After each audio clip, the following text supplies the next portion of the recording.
Check the spreads when the distance. Now we're dropping these locks, just the boys in the will to cash big. So many times it happens too fast. You trade your bankroll for glory. Don't lose your grip on the almanac pass. You must bet just to keep it alive. So the pick is in it, it's the thrill of the line. Dialing up to the challenge of the books, and the last known survivor starts his edge in the night. And he's watching us all. The pick is in.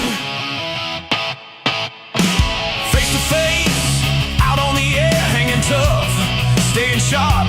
They stack the odds, still we take to the square for the win with the skill to survive. The pick is in, it's the thrill of a line.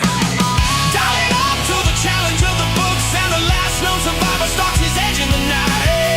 And he's watching us all. The pick is in. The pick is in.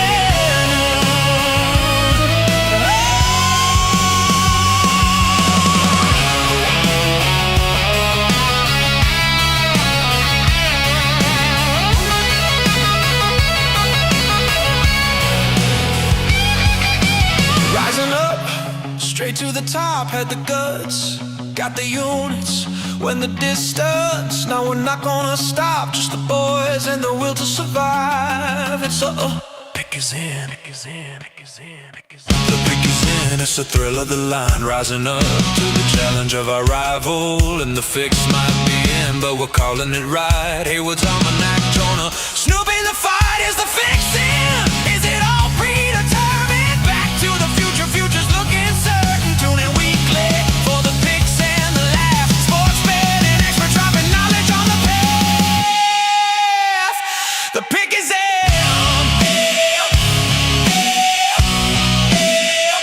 The pick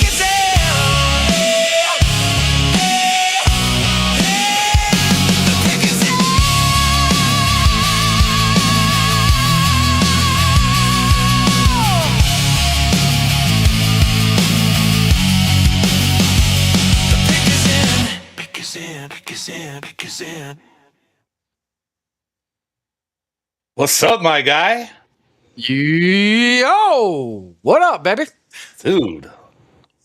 Is this, let me ask you something before we even get into it. Let me just ask you, are you most excited for this episode? Is this like your top, probably favorite? I mean, I know you've hit a couple, pegs in there, but is this number one? Looking back and reflecting, we've had great guests on this show, and I thought it couldn't get any better week to week to week as we've been going along this journey. And yes, this touches at home, runs deep. This is probably my favorite recording, interview, talk, conversation we have had. It was fucking awesome. It was freaking awesome. Hey, you know what? I've been looking forward to talking to this dude since the night we met him. So this was a special one for me too. It was awesome. What up, everybody? I can't wait for everybody to see the great Flex from Jersey. That's right. Man, welcome everybody to the Pick Is In podcast. We got a great show lined up for you folks, especially all you NBA heads and Suns fans. If you're a true Suns fan, you're really going to enjoy this conversation. It was organically probably 5 stars, the best we've ever had, and it was great, and I'm so looking forward to watching it and sharing it to the people. But welcome to the Pick Is In, Snoop. What up, brother? What's up? Cheers. How we Cheers do? to you. Our Cheers normal to you, tradition. Cheers to you, sir. We got a great show, so we're going to try to do like the first half an hour on some news, some funnies, some other things, talk about our normal, information that we go over, and then we'll dive into the interview. The recording's almost 3 hours, right, Snoop? It's about, yep. Yeah. How about you? Out of everybody you've ever interviewed, and you're way up on the ladder than I am, brother, because you get the rock stars on the Here's the Thing podcast. How was this for you, man? Like, well, I don't know if you want to be down the ladder from Snoop Von Poop. When you're climbing up a ladder, you might feel you know what, dude? That's so tough for me, dude. Because I get to talk to a lot of people, not only with the Pick Is In, but also here's the thing: between the music and the sports, and just talking to so many different people, it's a tough one. But man, it's definitely up there. But I'll tell you, I thought about this before we went live today, because I was like thinking, damn, this one is up there for sure. And then I was like thinking, who's my favorite? And I bet you it's neither music or sports. Huh. Okay. All right. And this might come as a surprise to you, but Clive Christopher. Oh, okay. So that was gonna be my guess after Flex, because that was a banger. That was a banger. That was awesome. Well, it's just like he was something different, something that someone that I probably wouldn't have talking to. I don't. We met in the strangest way too. So funny. But we met on Facebook somehow. Like I was selling something and he wanted to buy it, I think. And I think we might have talked about it on the podcast. But and I didn't know who he was, Right. But then come to find out all this amazing shit he's done, and then when you talk to him and see, just how educated he was, and just like he had a knowledge of history too that I was blown away. That was a great show. That was a great. Yeah. But Flex is up there, dude. Flex is shit. If he ain't number 2, he's high for number 2. Before we get any further, you can find Snoop's work, my work, and all the family over at phoneboothpodcast.substack.com, where the Pick Is In podcast. Every one of our episodes are up there. And then up to Snoop's page on the Here's the Thing podcast. Iggy was a fun chat too, by the way, from last week. Iggy, that was a fun one too. Tip was a fun one. Tip was? Yeah. I don't know. What's going on with my browser? It's not even loading it, man. What the hell? Dude, what do you got? Dial up out there, brother? Yeah, maybe. Shoot.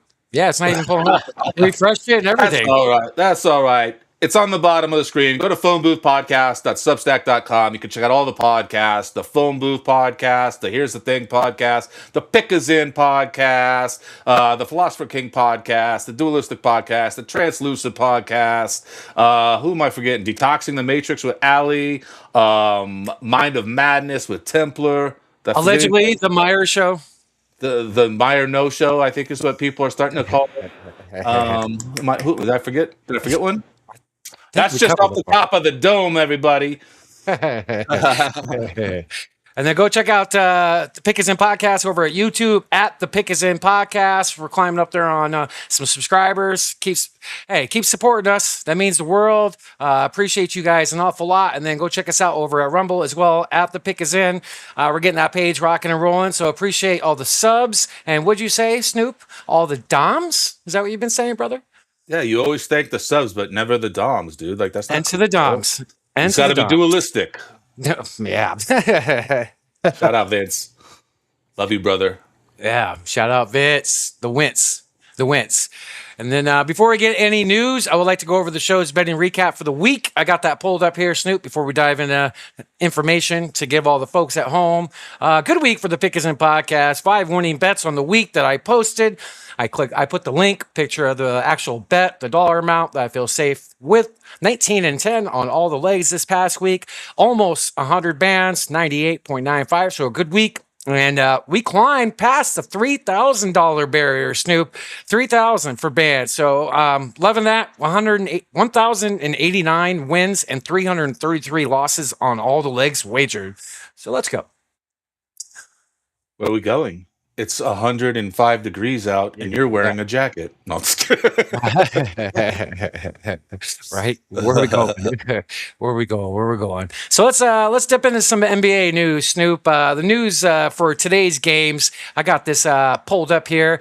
Shams has information on OG Anunoby's hamstring for today. Let me know when I'm good, Snoop.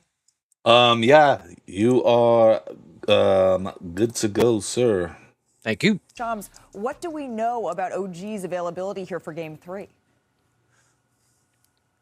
Malika, sources tell me OG Anunoby has been diagnosed with a right hamstring strain. The good news for the Knicks and Anunoby is that I'm told he has avoided a significant or serious level strain of that hamstring, and he's going to be evaluated day to day moving forward. He's actually even listed as questionable for Game 3 in Philadelphia on Friday night, just depending on the level of treatment over the next 24 hours. But there's gonna always be caution when it comes to soft tissue injuries for the Knicks and Anunoby, who's been a player that has been one of the top two-way guys so far of these NBA playoffs. All right, so he's going to be listed as questionable for this Game 3 and day-to-day moving forward, but it seems like Shams, he's avoided some... Little injury news with that. We got a couple games tonight, and I got something on that game. I mean, you know, I'm excited for the series because I'm pulling for the Knicks in the East. I'm not afraid to say it, but shouldn't this be the series that we get? You know, now that we're finally getting something, like here's what we got. Like, this is what I want to see. They're getting after it. This really happened, Snoop? That, my friends, are a couple of heavyweights. He's smiling. Oh, this is a fight from a couple years ago, huh? Yeah, that's right. That's right. When he was in Minnesota. So let's get ready to rumble. Yeah, I mean, it'd be so fun. You know, I hate to see OG out because you know, he brings so much to the table for the Knicks. I think he's really, you know, the core piece. I mean, as much as Jalen Brunson is too, I think OG is an integral, you know, part of that team. So agree with you, Snoop. He's very important for that team. He's probably the glue of that team outside of Brunson that keeps everything together. Yeah, I'd agree with you. He's very important. Almost his son, I think, twice past occasions on talks. I think once when he was in Toronto, or twice in Toronto. But yeah, totally. I'm excited to talk about the future of the Suns, man. Ooh, yeah, boy, can't wait to get into that later tonight. Ooh. Yeah. We dive into a lot of stuff with Snoop, with Flex Snoop. So I can't wait to show the people at home. Yeah, well, even after, we're going to talk about the Suns after the interview too. So stick around for that. I'm excited to talk about that. But let's see what you got here. We got two games going on tonight. One's in progress. It's about to be halftime. The Pistons-Cavs, 41-52 as of right now. And we got the Lakers and Thunder later tonight. So two games on the marquee for this evening. I want to pull up some news from the rest of the week. Hold on, I just got some live footage from Shai warming up before the game. So let's go.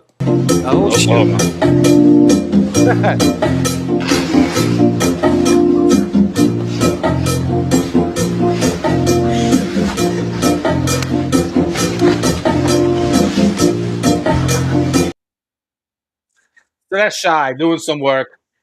Got to get it in there so he can get them calls. They're gonna have him stretching or something. That's funny. That's funny. Joel Embiid was out game 2. They're down 2 games. None. That's news from a couple days ago. Just trying to catch up here. I know we only show the show once a week. Anthony Edwards came back for game 1. He is listed questionable for the next game. So good to see he came back a little bit sooner than most people thought. Any thoughts on those 2 immediate injuries? Players with possibly coming back is with Embiid and Edwards already playing.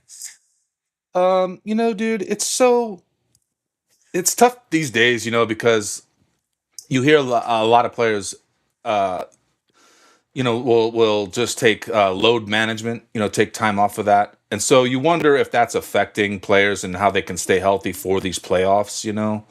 And I saw, dude, what did I read today? I forget, Michael Porter Jr. Stopped playing hard when he didn't make the All-Star team. He's like, well, there's nothing else to play for this season. Like, what kind of shit is that? Like, right. That's not. No, you got to play hard all the time. All the time you do. I'm excited to see Anthony Richards back. You know, I think, you know, he's you know, a face of the league. You got to have him in there. Minnesota could definitely use him. Right. So I saw some stats this week. I want to pull up and show you if you don't mind. If not, you have another video that or clip or anything. So we talk about stats here. Check this out. Cade Cunningham had the 5th most points in first round series history. Look at his stats, Snoop. 32, 32, 45, 25, 27, 27, 39. This guy's balling this year. He's a great player, dude. Those great. Are all playoff games right there? Yeah, all the first round, man. That's great stats, brother. That's great stats. I'll be the first round. There's more than how many games is that? 1, 2, 3, 4, 5, 6, 7, 8. That's more. Yeah. Is that only 7 games? Yeah, 7 games. That's what it went in the first round. Yeah. That's pretty crazy. That's amazing. He's never been high on my list of exciting players, yet. But he really is. This year, he's really kind of turned a corner. Yeah, he's one of my favorite players. He's definitely taken a step up as well. And then one guy we always talk about because he keeps freaking doing great things is Victor Wembanyama, brother. So I'm glad you brought him up because I want to talk about him too. Yeah. Go ahead. He was the youngest center in NBA playoff history to record a triple-double. Shout out to the Real app. We tell you folks at home for live betting, this is a great tool. Shout out to John and all the guys. But look at his stat line, Snoop. 11, 15, and 12 blocks. That is now a new NBA record for blocks in a playoff game.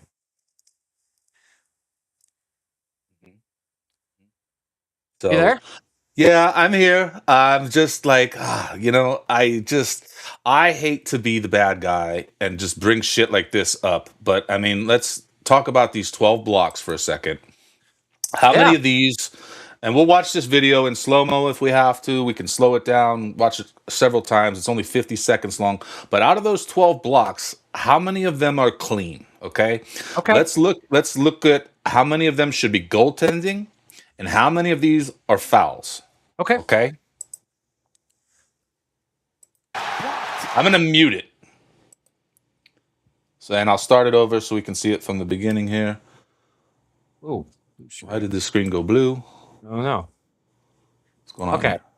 I don't know why it's blue. Yeah, give me just 1 second here. Let me see what's going on with the video here. But yeah, out of those 12 blocks, it just really like. I know we had a couple that was questionable to goaltend. I'm gonna say the majority of them. Really? Yes, the majority of them. I didn't actually see all the block highlights. So go ahead, Snoop. Okay. So I'm muting it just so we can talk over it. Okay. Hit the glass. Brief. Boom. One. That hit the glass beforehand 100%. That should be a goaltend. So that was a block. Wow. That's a goaltend. That's a goaltend. Let me see. Or a rebound. I think that one's all right. That might be a foul, actually. Might be. That's a travel. Ooh, I got to see the arc on the ball. That went off the glass? All right. That touched the glass. Oh. Yeah. Wow. And they credited him with a block on that one. Well, that looked all right. That could have been a foul. Yeah, right? Ooh, I don't know about that one either, actually. So this is what I'm saying. Interesting. Back to the beginning. Interesting, actually. I didn't see that. A bunch of no calls there. You could definitely say a couple of fouls. You could definitely say that, and like maybe 1 or 2 of those are actually real goaltending without slowing it down and looking at it forever, like different angles. But yeah. Wow. I just, and it's unfortunate, I wanted to ask Flex about this, but I didn't get the chance to, despite our 5 hours of talking to him. Is the Tim Donahue stuff still happening? Refs are influencing games. Oh, no. Let's say out of those 12, let's say, what would you agree? 8 or 9 of them were probably bad. So that's a 16, 18 point swing. Of how you look at it. Right. That's big. That is. Yeah. Now you say something and show some of the highlights of it. Our boy Nick Wilcox the other night was quite a few times this week was mentioning, the fix is in this week with how players and refs are in a couple of the games. Not even that one of the Orlando Detroit games, Orlando missed 28 of 29 shots in a row. Kate Cunningham had more points than the whole team did in the second half. I don't have that particular game, but I do have some other games. Right. Some questionable things. Hang on, let me see what I got here. It's definitely something that's like so. This is an interesting tidbit to look at. That in that first series between Cleveland and the Raptors, through 6 games, they were 669 and 669 as far as points scored, I believe. Okay. That's interesting. Yeah, like there's some interesting numerology numbers and stuff that come up in there. Let me. I got a couple here, and then I want to ask you about this other guy too. That is he? Who is this guy? This is off topic, but since we're talking about the fix being in, did you know that the official Kentucky Derby accidentally leaked the winner 24 hours on Instagram ahead of time? I heard about that. Yeah, I heard about that. So, I mean, that's just wild. So I have a numerology thing between Philly and Boston here. This was May 2nd. So what? I'm not sure if that wasn't Game 7, was it? But let me bring this up and I'll read it to the people here. So this is a little bit conspiracy here today and numerology on just different numerical coincidences that happened during this particular game here. Okay, so the 2 planes that hit the Twin Towers took off from Boston and Philly. One in 9/11 ritual in Boston on the anniversary of Osama bin Laden's death. Now Philadelphia versus New York. Number 0 Tatum was ruled out so Embiid could pick up his first series win versus Boston and his first Game 7 win. Philadelphia won Super Bowl 59 and Celtics stayed on 59 wins for the season 59 days before Joe Mazzulla's birthday. Joe Mazzulla, 59. Philly stayed on 156 road playoff losses in the 156th NBA Game 7. Wow. Boston Celtics numerology equals 156.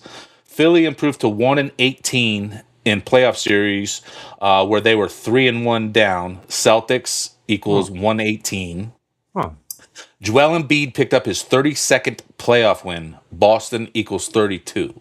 Huh. So, I mean, that's just some weird interesting numerology stuff. Wow. It's weird. It was the first time a Philadelphia 76ers team in history has beat the Celtics in the playoffs without Dr. J or Wilt Chamberlain.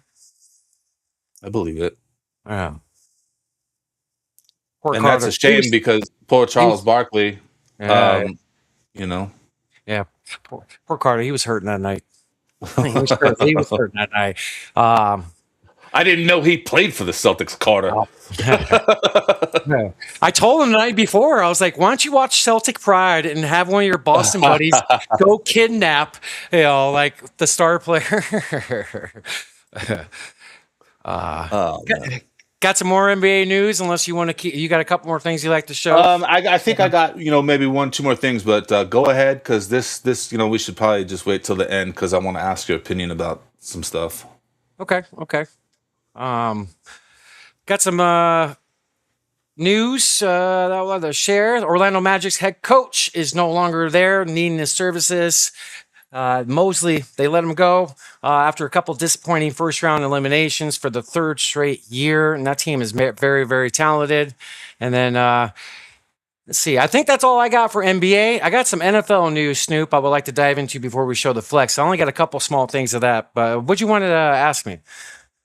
Well, since we're about NBA, let's keep it there. What do you know who this guy is? No, negative, sir. This is James Goldstein. Okay, or Jim. Maybe some people know him as Jim. But I guess Adam Silver just put out a statement saying that he's a super fan. So, I mean, Adam Silver's talking about this guy. I mean, he's obviously very well connected. He goes to tons of games every year. He's always courtside. He says he doesn't have a team. He roots for every team except for the Lakers. That's the only team he won't pull for at all.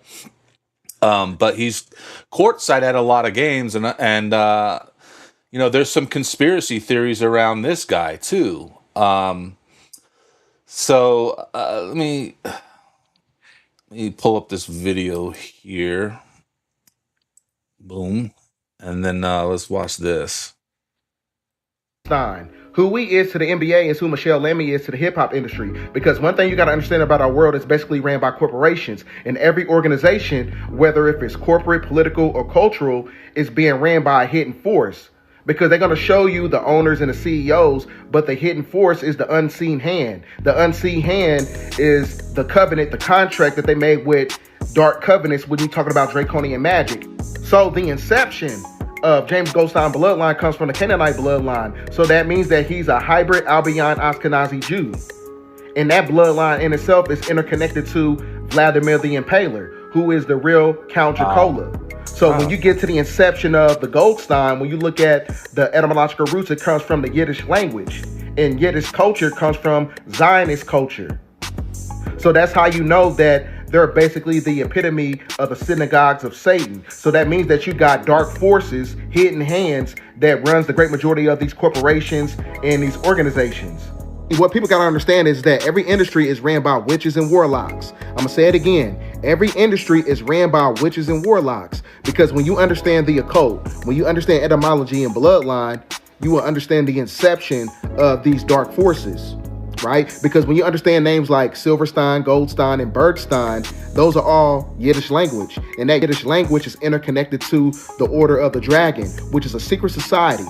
The Order of the Dragon is a secret society that practices draconian magic, that basically interfaces with corporations, that is controlled by dark forces.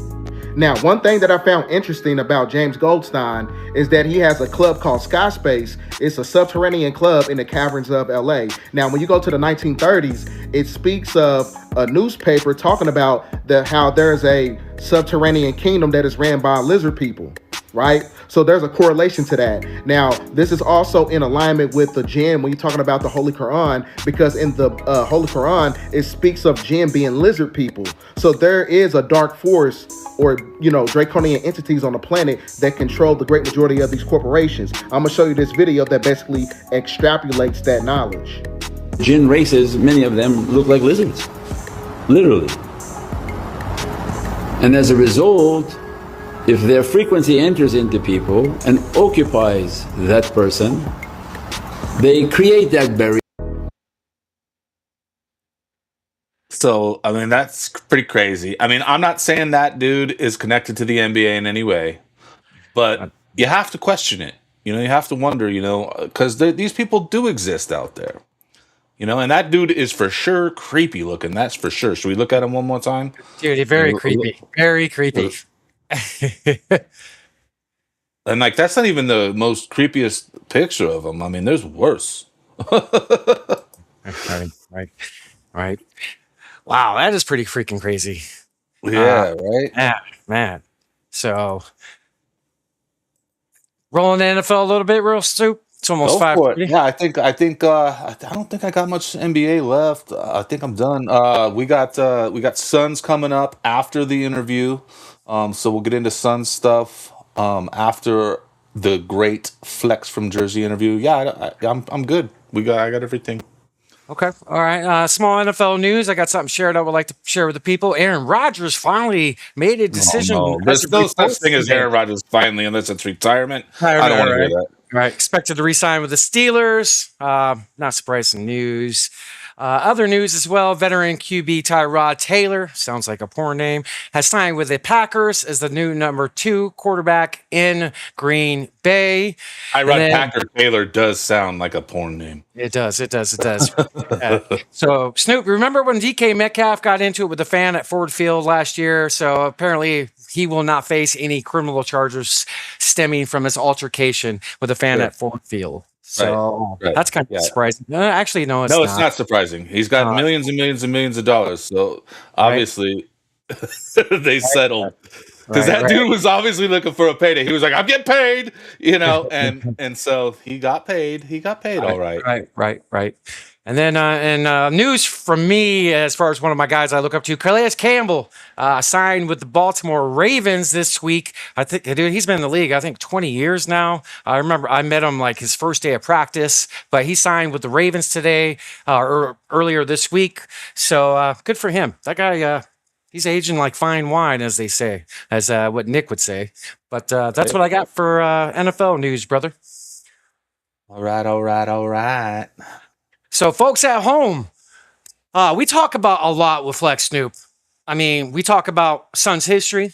We talk about that's what's interesting, is because this thing is so long, 3 hours. But what people don't know and won't see is that we talked to him for like another 2.5 hours after this. We kept going. It was crazy. And hopefully we're gonna have him on again. He says he wants to come on again, so we'll see if we can make it happen. I'll be really excited because there's so much that we could talk to him about. It was amazing. I mean, it felt like a few minutes. Like I remember Flex telling us, we talked forever. It only seemed like a few minutes. Like we knock out a lot of stuff to everybody. Get to know him a little better. His history with his name, how he got a start, his family, just chopping it up. Suns history. We do a Mount Rushmore of Suns players. We talk about great stories between us.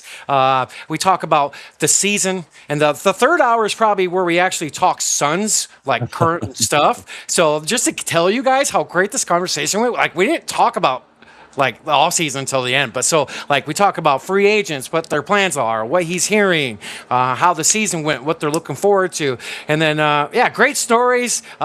Snoop, the ball boy of the Suns. That's a great part of that recording that we had. And that was so cool. But enjoy it, folks. Flex from Jersey is one of the best insiders in the league, and he is the best Suns insider in the last 15 years, 10 years at least. So any other things you want to say before we get to the recording? Nah, man. Just, dude, go give Flex a follow on all the platforms, X, Instagram. Make sure you check out the Unc&NefPodcast on YouTube, which we talk about a little bit here in the interview. And hopefully the nephew part of that is going to come on next time with Flex. So we can have both of them on. That would be amazing. Everybody enjoy this interview, and then stick around, and we'll get into some Suns basketball after this interview here. Right. So it's about 2 hours and 55 minutes, and we'll come back talk Suns. Cheers to everybody at home. If you want to comment, drop a comment, man. Repost the show, everybody. Cheers to everybody. We love you guys. Yeah, we'll see you after the show. Enjoy the recording with Flex from Jersey. Man, look who we have up in this BI. My man, Snoop. We finally got him. Our guy. Tell us folks about the great man we have in studio.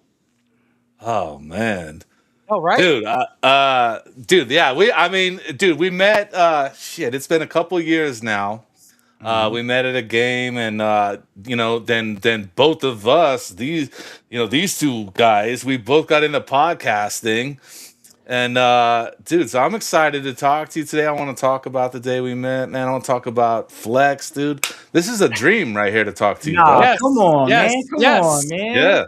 And you know what? I don't say that. I talk to fucking people all the time, dude. He gets rock stars on the show. Yeah, he dude. I talk to rock stars all day, every day of the week, dude. I'm excited to talk to you today. Yeah, me too. So go ahead. The co-host of the Unc&NefPodcast, now hands down the best Suns insider in 10, 15 years that I've known this guy.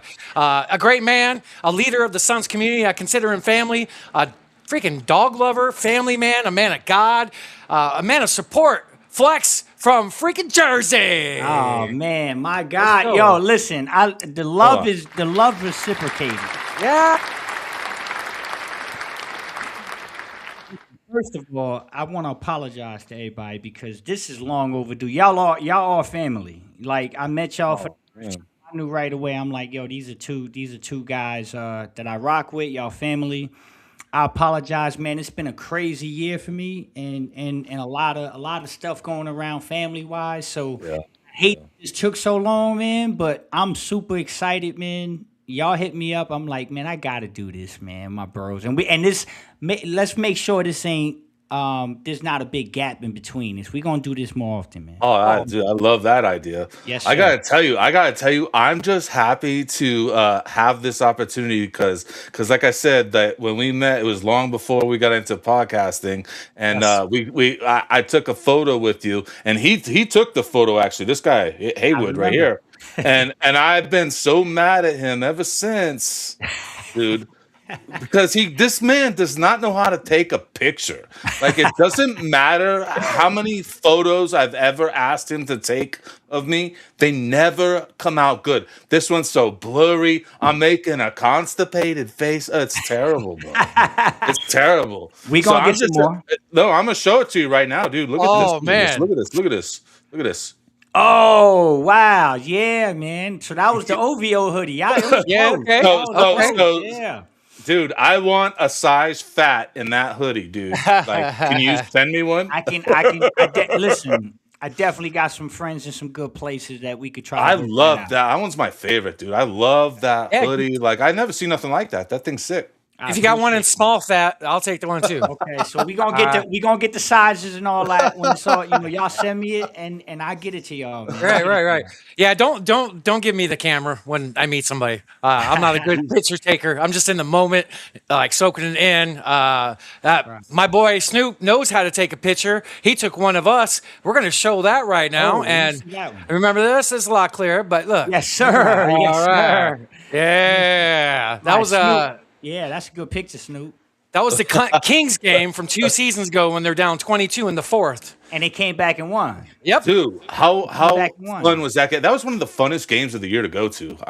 Yeah. Man. The crazy thing about that game was, how you guys, we all digest the basketball games. We all big Suns guys, right? And it was weird because we've all seen 20, 25-point games that feel like you ain't going to come back in this one. I remember in the third quarter, man, I'm at the arena. I'm looking at people, and I'm like, man, I just feel like one or two plays left or right, this thing could bust open. And sure enough, man, it was one of those nights, man. We got a nice little roll in the fourth, pulled that out. I didn't realize it was that night though. That's the night we did that, huh? Yeah, it was probably the game of the year. Fun game. And you know what? We won tickets. I want to send a shout out to Kevin, dude. At Suns Armband. Yeah. I'll make sure I put his handle up on the screen when this goes out. But yeah, shout out to Kevin, man. He's dope, dude. You know who Kevin is? Yeah. Kevin's my guy, man. I love Kevin, man. 2-2. Like they all be over there chilling. They're my peoples, man. Kevin's good peoples. Yes, he sure is. He has great people. And Flex, those 10 minutes we hung out halftime, 10, 12 minutes, whatever it was, you gave us all the time to talk. And I told you my Suns story about why I'm a Suns fan, why it resonated with me. Like my dad bringing me up into the Suns and basketball, me playing basketball, that is the deepest thing in my freaking heart. And you opened your arms, gave me a hug, and you're like, that hit the spot like that. I almost got watered-eyed talking to you. But huge fan of yours, huge fan of your work, everything you do, how you come across, and how you're always positive.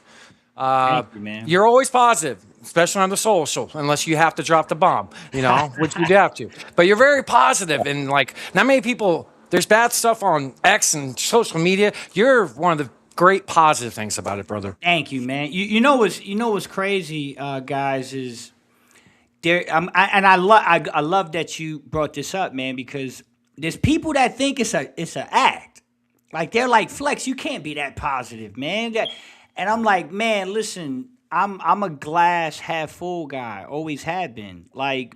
Of course, there's negatives and there's things going on in this space, and the team doesn't always play great, but I'm always going to look at the silver lining in things, man. We got a great community. You guys are great. Mm-hmm. You guys do great things. We got to support each other more, man. We don't need to be tearing people down. We don't need to be, it's more about support and love, man. We all love this team. We all want the same thing. Right. There's multiple ways to say things without being negative. You can say, hey, this guy didn't have great game today Right. without tearing them down. You know? Right. Well, There's a way of saying it and doing it. Yeah. Yeah, and speaking of saying it, dude, I'm so glad to see that you're back out there, dude. Is it Uncle and Neff, dude? You guys are already doing. Are you guys doing like a podcast every day? Like you guys are posting content. We grinding, man. We grinding. You know, shout out to Neff, man. Suns Worldwide. Yes, we got to bring him on with you. We're gonna do that. Absolutely. For sure. We wanted. I was gonna talk to you guys yesterday. There was an opportunity. I thought there might be a window, and I was like, let me see if these guys want to get Neff on too. He had a little schedule conflict, so I was like, you know what? This isn't gonna be the first or the last. This is the first time. That's what I just seen. He was live doing something, and I was like, oh man, we should totally ask him. No, that's the next one. For sure. I'm looking forward to that. And I would like y'all to come on ours. You know what I mean? Man, come on to Unc&Nef. Let's keep this going. It's gonna be a fun off season. There's a lot of good stuff to look forward to, man. And so I'm always down to rock with my family and positivity, man. I agree. For sure, man. I know you had to take some time away, going through some personal fam. Don't mean to bring that up, but that's cool. I know it's happened over the last few years, and I've always prayed for you. Like, reach out to you here and there and just telling you got support. But we're here to support each other, and it means the world how you're just open arms with us, because you told me I would have podcasts when I met you. I would be like, what are you smoking? No. Yeah, true. He wasn't even on Twitter. He wasn't even on Twitter at that time. No. Yeah, I started a year. I just hit my year thanks to this guy pushing me, Snoop. He was like, you need to do something with that brain. Do something. Hey, get on X. Get on X. And then next thing you know, podcast. And it's doing great. It's doing great. It's doing better than great. It's incredible, man. Like it is incredible. Man, look at. I mean, everything about you guys is what this space is supposed to be. Like, this is supposed to be a fun space where people feel invited, right? And there's good vibes. The production's incredible.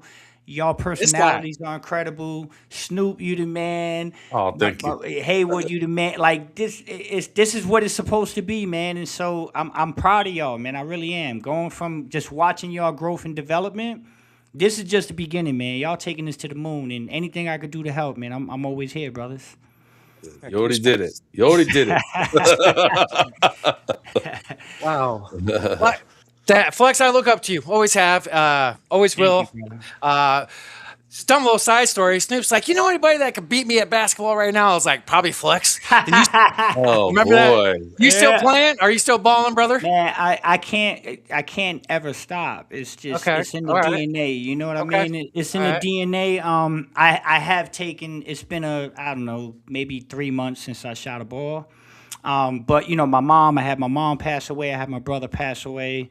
My dog. It's been a rough year, man. But I'm never gonna get that up. I joke with my kid, like my son. He's a big hooper, and he's about to graduate from ASU next week. Shout out to my son, man. He got it done.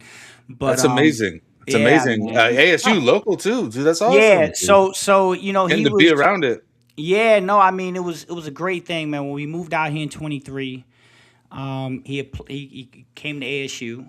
It was great timing, and he did an incredible job, man. Stuck through it, and he's almost done. Monday's his graduation, so I'm proud, Papa.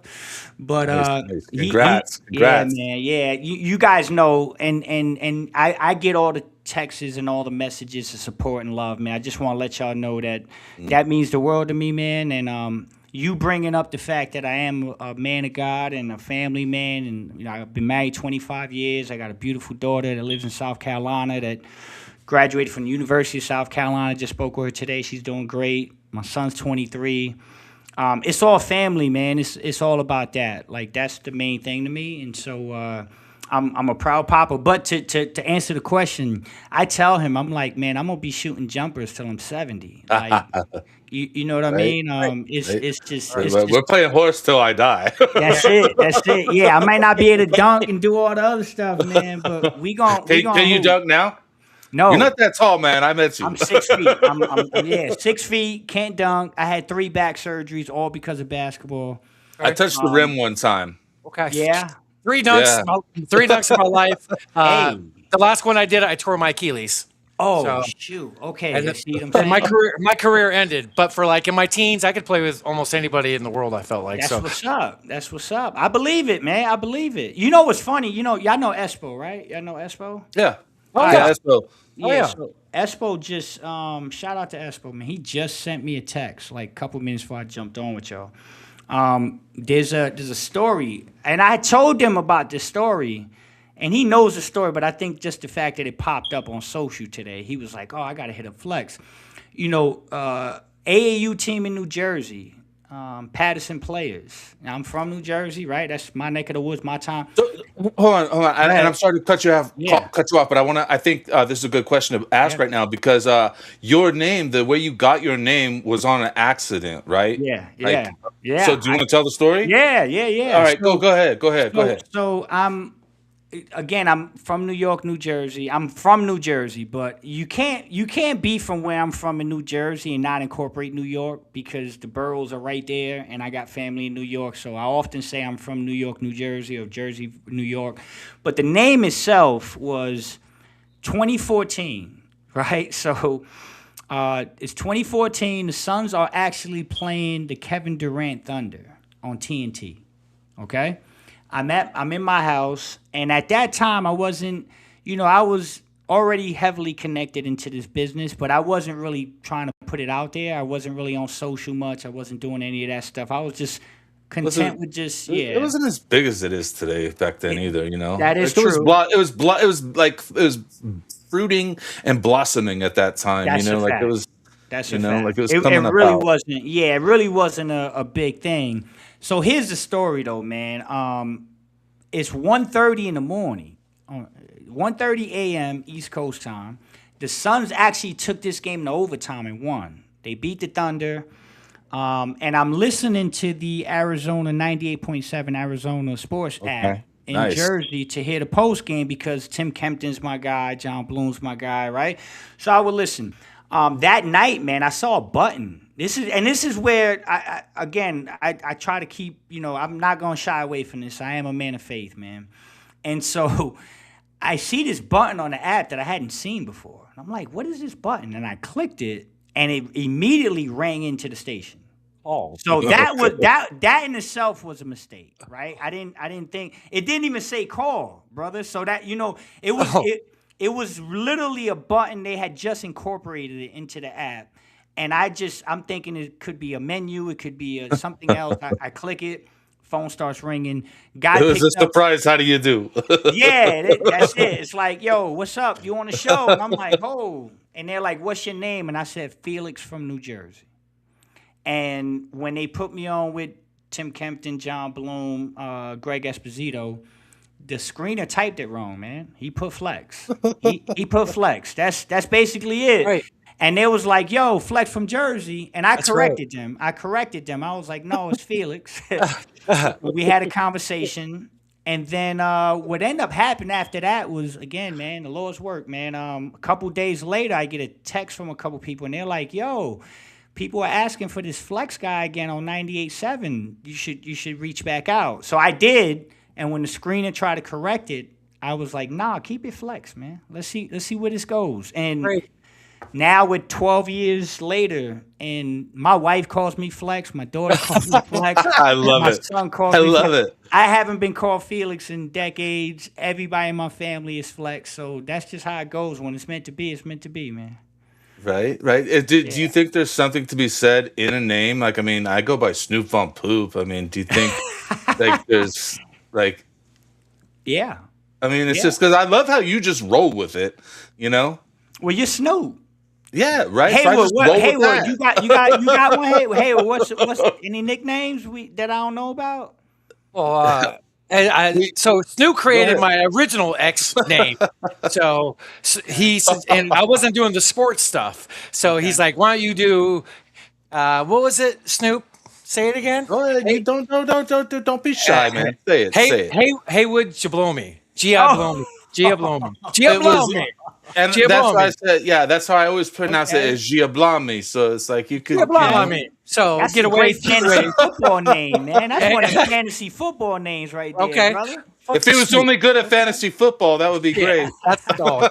Whatever. Okay. So okay. and like outside of sports, Back to the Future is one of my favorite movies. And the Biff's Almanac scene when I was a kid stuck with me. My dad about calling sports Biff's Almanac. So Haywood's Almanac. I'm the Almanac, and I do a lot of betting too. So and I'm pretty damn good at it. I like to call the future.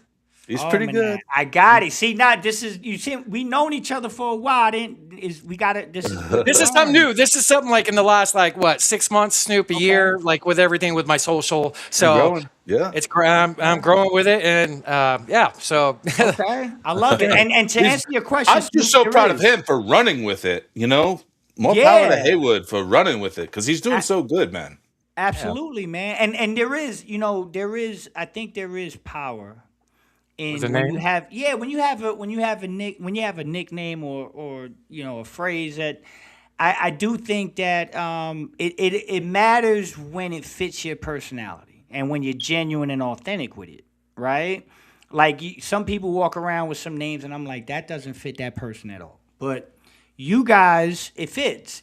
Flex. I mean, again, being from New York, there's a famous Funk Flex. Yeah. In New sure. York. Right? Yeah, one of the best. There you go, Funk Master Flex. So being from New Jersey, growing up listening to Funk Master Flex, and then them making the mistake and doing it Flex, it felt authentic. I'm like, okay, that's close enough to home. My name's Felix. It does make some sense. Let's just roll with it. And so, yeah, man, people have asked me numerous times, like, are you going to go away from that? I'm like, never, man. That's part of the identity at this point. You know what I mean? I love it. I love that you just roll with it. Love that. Yeah. It's a cool thing, man. And see, I can't remember. I think Snoop and I call each other by our ex names. Like when we talk, like in real life, like Heywood, what are you doing? Like I'm like I answer to him like it's natural now. Yeah. So I hate it. Almost bothers me actually when my girl calls me Snoop. I'm like, oh. Okay. I feel like you're using it against me right now.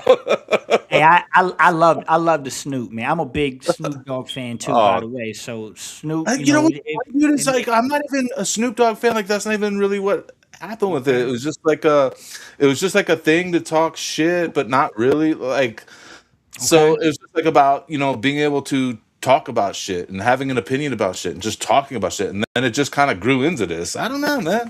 I love it, brother. I'm still rolling with it. Keep rolling with it, brother. You got a winning. Y'all winning right now, man. So keep rolling. Don't change anything, man. Don't change anything. Thank you. This show's definitely like grown. Like when it started, I had a different co-host with our, guys at the phone booth with Snoop. This guy Jonah. Snoop took over, but we're more natural because we're actually best friends, know each other a long time, and I think. Wow. Like when we click on like screen, I think it works. So I mean, just growing, and I can't believe how we're doing. And was Scott, your nephew, was he out of town recently? Okay. You talking about my co-host? Yeah. All right. So here's the thing. He's not really my nephew. What'd you say? Here's the thing. That's That's the name of the podcast, Flex, right there. Oh shit! That wasn't planned. See that? That's authentic. I did not see that. Dude, that's crazy. Here's the thing. Okay. Well, that's my podcast. Right now we're on the Pick Is In podcast. Yeah. All right. But here's the thing. I like that. So I'm gonna say it again. We're gonna keep pounding it. Here's the thing. Right. So Suns Worldwide. We were in contact. I love what he's doing. I'm gonna pull him up on the screen real quick. Keep talking. Yeah, Suns Worldwide, man, very talented. Does a lot of good stuff in this space. Real family, correct? Yeah, no. Yeah, I mean, real family. Like we're not blood family, but like his family and do some stuff together, know each other for quite some time. Yeah, had influence on. Okay. That's it. And he would, he would call. There we go. Shout out Suns Worldwide, man. So he would always, when he reached out to me, he would always be like, "What's up, Unc?" And I would reply, "What's up, nephew?" Right? In real conversations.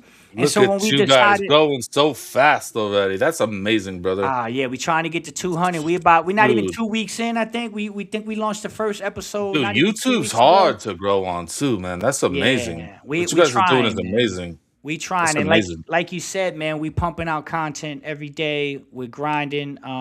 He lives in Iowa. Okay. He's in Iowa. I'm out in Arizona, so there's a time difference. And the amount of work that he puts in, man, behind the scenes is it's incredible, man. So I'm having a lot of fun with it, man. Unc&NefPodcast, we're growing. And again, I think it's very authentic. It's not, and I'm glad we're talking about this because I don't think we've said it a little bit, but I just want to clarify it. So the Unc&Nef podcast is obviously we're gonna talk Phoenix Suns, we're gonna talk basketball always. That's the predominant lane. But you're gonna see as we continue, we're gonna have baseball players on, we're gonna have football players on, we're gonna have NBA guys, we're gonna have best-selling authors, we're gonna have people in Hollywood that are actors, and we're gonna have sports. Wow. I'm trying to get people. What I want to do, diversify. Yeah, I mean, I want to give people an opportunity to understand, like, what is this guy, the strength and conditioning guys, how important are they to the basketball team? Mm-hmm. How important is, Julie, the mental performance coach, right? Yeah. How important is this person who has a best-selling book and athletes are reading it before playoff games, right? It's a machine behind these athletes, and I know them intimately. And so that's what we want to do. We want to give people a kind of a snippet into, okay, we're talking Suns, we're talking basketball, but we want to get a little deeper dive into some important things that matter. Mental health. How important is mental health when it comes to these athletes, the younger generation, the grassroots kids, the kids that are in high school? How important is it to know media literacy? How to talk in front of a mic, how to answer the right questions. If you're getting recruited to a Division I school, how you should handle your social. Right? All that stuff is stuff that we're going to tinker in, and we're going to try to provide a safe space where people can be like, you know what? I want to listen to Unc&Nef. I'm going to get a little bit of Phoenix Suns, and I'm also going to get some coaching and feedback and some advice that I could probably use down the road. You know what I mean? From some high-level people. So should be fun, man. Should be fun. Were you trading media? No. I wasn't, and that's this is part of why I take it so serious. People don't know this. I'm an engineer, okay? I play basketball. I'm a retired engineer, 25 years. I went to school for engineering. I play basketball. I started having back trouble right around my freshman year of college, and I knew right away. I was like, okay, here's the story I was telling y'all about Espo. I'm from Newark, New Jersey. Paterson, New Jersey's right next to me. We had the Bermuda Triangle high school basketball, St. Pat's, St. Benedict's, St. Anthony's. I grew up around Bobby Hurley, senior Bobby Hurley, coach at ASU, Danny Hurley at UConn. Those guys were like in my neighborhood, right? So these are the guys I'm idolizing growing up. I'm in their gym. Yeah, I was a huge Bobby Hurley fan growing up. There you go, Duke, right? So those are my heroes, those are my idols. And then eventually now I'm on the court, and I'm on the court with Tim Thomas and Shaheen Holloway and Kobe Bryant and Vince Carter and Rip Hamilton and all these guys that became stars. But when I say I'm on the court with these guys, this is high school. These are 9th, 10th, 11th graders. No one knows who's going to be what.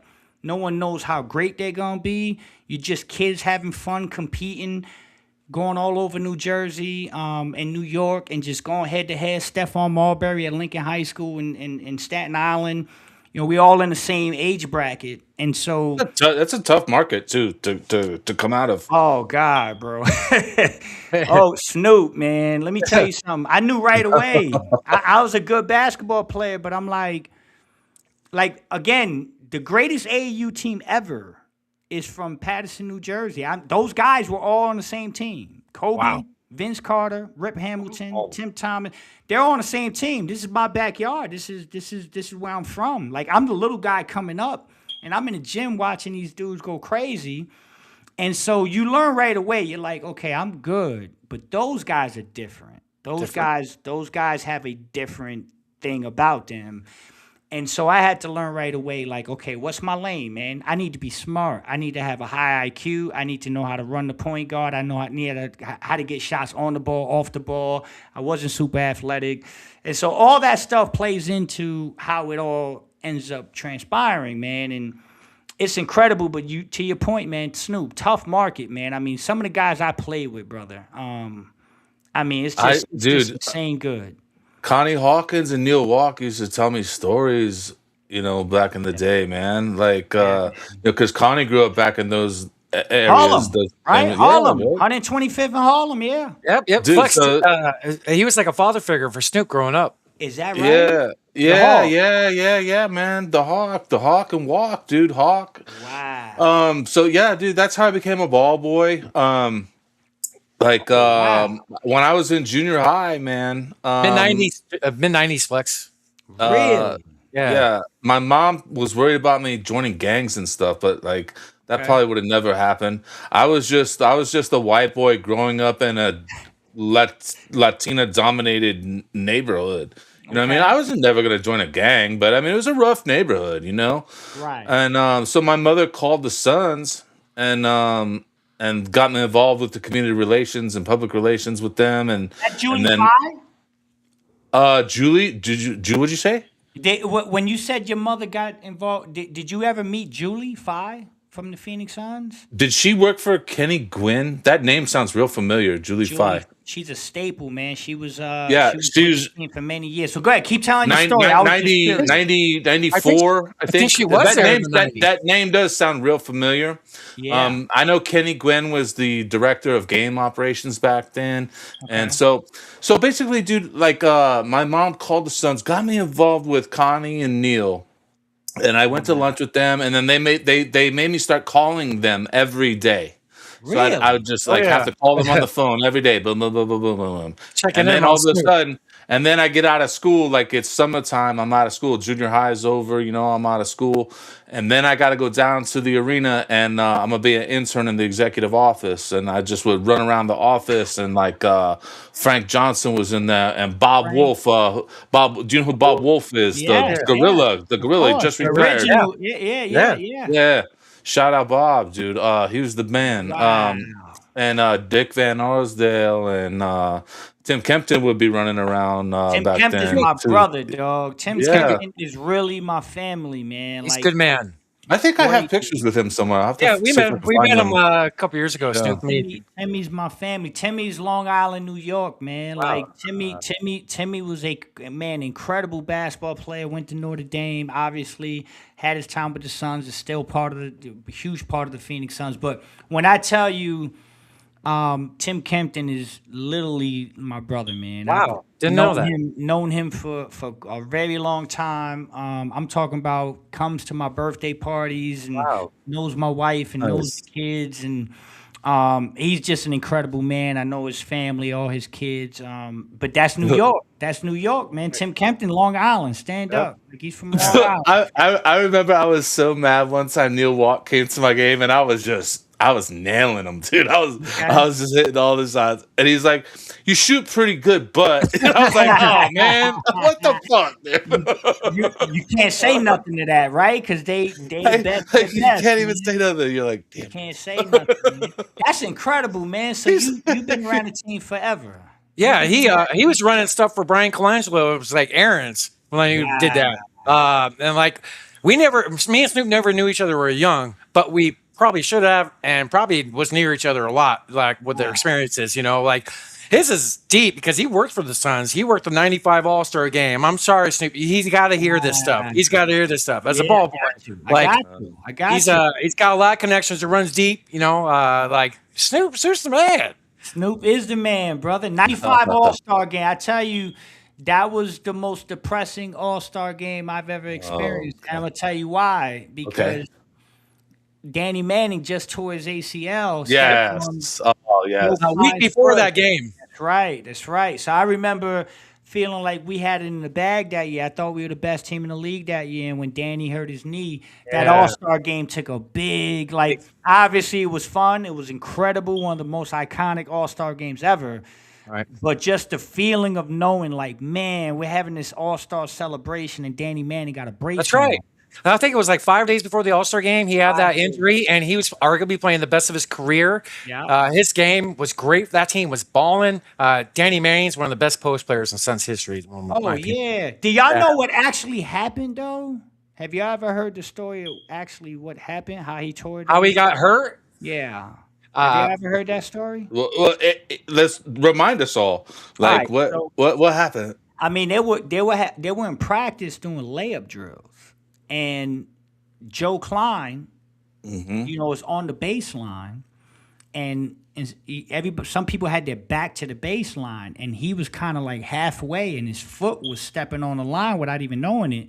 And Danny goes and does a layup and steps on his foot and pops the ACL. That's what happened. Like, it's just craziness. Like, being around the game, and my son tore his ACL right in front of me. His sophomore year of high school, playing varsity basketball, one step, boom, the whole thing blew up. You're used to seeing it when you're in a competitive, like a real full basketball game. When it happens in layup line, man, step on somebody's foot and it changes the outcome of basketball history forever and Phoenix Suns history. It makes your heart sink. I remember, Danny, man, God. I don't remember hearing that, but I remember hearing practice after you said something. But I don't remember it was a layup. Wow, that's heartbreaking. Yeah, I don't know if many people know the actual full part of that story, but it was he stepped on Joe Klein's foot, man, basically, and the whole thing went out, and that. Now that you said that, Tim Kemp is now my favorite redhead in Suns history.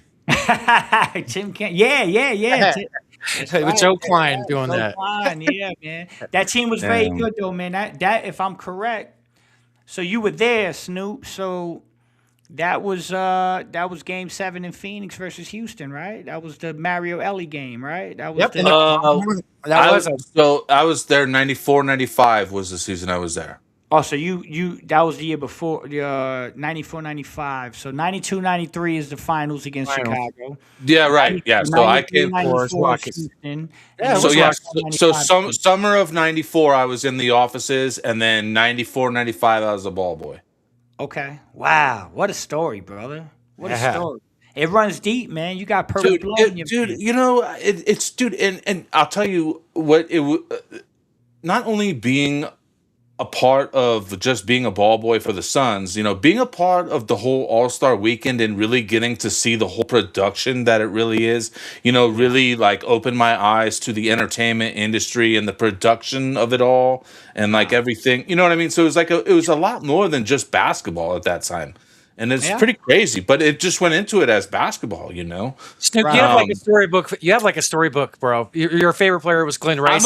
I'm almost afraid to tell him how crazy All-Star Weekend was for me. Yeah, Glenn Rice, his favorite player. So you might don't get mad at me, Flex. Don't get mad at me for saying this. But so I'm also a Miami Heat fan. Not only am I a diehard Phoenix Suns, like I have a lot of love for Miami Heat as well.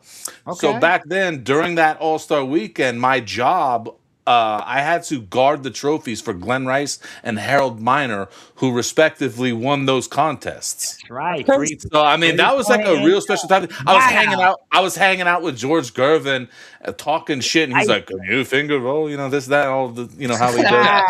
And I'm like, man, I'm on duty right now. Like I can't go down. Hey, Snoop, man, that's incredible, man. So you protecting the 3-point championship and the dunk championship for Glenn Rice and Harold Miner, Baby Jordan. Yeah, Baby Jordan. Hey, Glenn Wright. I'm a crazy hoop head. I'm a Phoenix Suns guy, but listen, I follow the entire league and always have. And again, through my history of meeting and knowing so many players, they're all over the league. So I gotta be open minded, man. Glenn Rice, one of the most skilled ball players I seen growing up. Like he was just silky smooth jumper. Silky smooth, yeah. Very cerebral. Baby Jordan, Harold Miner, let me tell you something. He got a bad rap because I think the worst thing that happened to Harold Miner was the Baby Jordan nickname. Yeah. Yes, I totally agree. Yeah. He was very talented, man. You're doomed from the get-go. Doomed from the get-go, right? Yeah, it's supposed to be something that is like way out of, to the moon type thing when you start talking Michael Jordan. I mean, I remember those teams vividly, man. I mean, I think Ronnie Cycli was on that Miami team, right? We just showed him DJing a party in Ibiza recently. Is that right? Wow. Right, Steve Smith, right? Steve Smith with the little hesitation. Wasn't Willie Burton on that team too? Willie Burton. Willie Burton, yeah, Voice up yeah. here. Willie Burton, and so when I was the ball boy, Willie Burton was playing for the Sixers that season. I met Willie Burton, and he tried to give me his shoes, but we weren't allowed to keep gifts. As the ball boy, they wouldn't let us keep them. So Okay. I don't know. Somebody got them. I didn't get them. That sucks, man. I mean, ball boy, man. Let him get the shoes, man. I Yeah, hope, right. Yeah, I right. hope they change that. Julie Phi, she was blonde, right? Yes. So let me tell you something. I just told this story on Unc&Nef. Yeah, Is she how on you called, Channel right? 5 or something?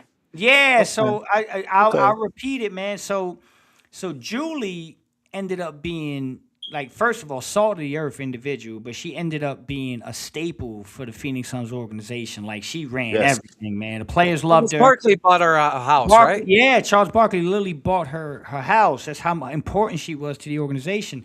But, like, I'm like, man, I can't. I probably 12, 13 years old, man. I used to order the Fast Break magazine. Which was the Sun's publication. And I remember, I lived and died with that. That was like the gospel to me, right? I would run to the mailbox and read it and digest it and read every article 20 times over and then take the poster and hang it on my wall. Yep. But what people don't know is, like, I had, at one point, I wasn't receiving the magazines. And I actually called the 800 number to Fast Break magazine. And it was Julie Phi who picked up, man. She was actually, that was part of her job at the time, helping with the magazine. She picks up, man. Hey, go ahead. I'm sorry. Go ahead. No, I was gonna say. I think I remember her because I would help writing the Media magazine. There you go. Back. I totally just remember this when you were talking about it. And Jeremy McPeak. Jeremy McPeak, I love Jeremy, dude. Okay. I have tried to reconnect with him on Facebook over the years, actually. Really? Because yes, dude, him and then there was another guy, Adam something. I forget his last name. But he worked with Jeremy in the public relations, and then I know Julie Phi for sure. Yeah, so Julie, man, Jeremy McPeak, they ran that. Yeah, and, man, she changed my literally. I tell people this, and they think I'm exaggerating. Like, 13-year-old me's on the phone, and I'm talking to Julie, and I'm like, I didn't get my magazine. She's like, I could tell you if you're not from here, and I'm like, yeah, I'm from New Jersey. And she's like, you sound like a kid, and I'm like, I am. I'm 13, but I'm a big Suns fan. And she goes, I'm gonna do you a favor. She goes, I'm gonna send you the magazine you missed, and I'm gonna send you a care package with 12 of all the previous ones, so you can hang all the posters on your wall. And I'm gonna DM you. I'm gonna send y'all a picture of what my wall looked like, so people can understand how real that is. But fast forward, I don't know, fast forward all the way now, 20, 30 years, Book's rookie season, his first start in the NBA.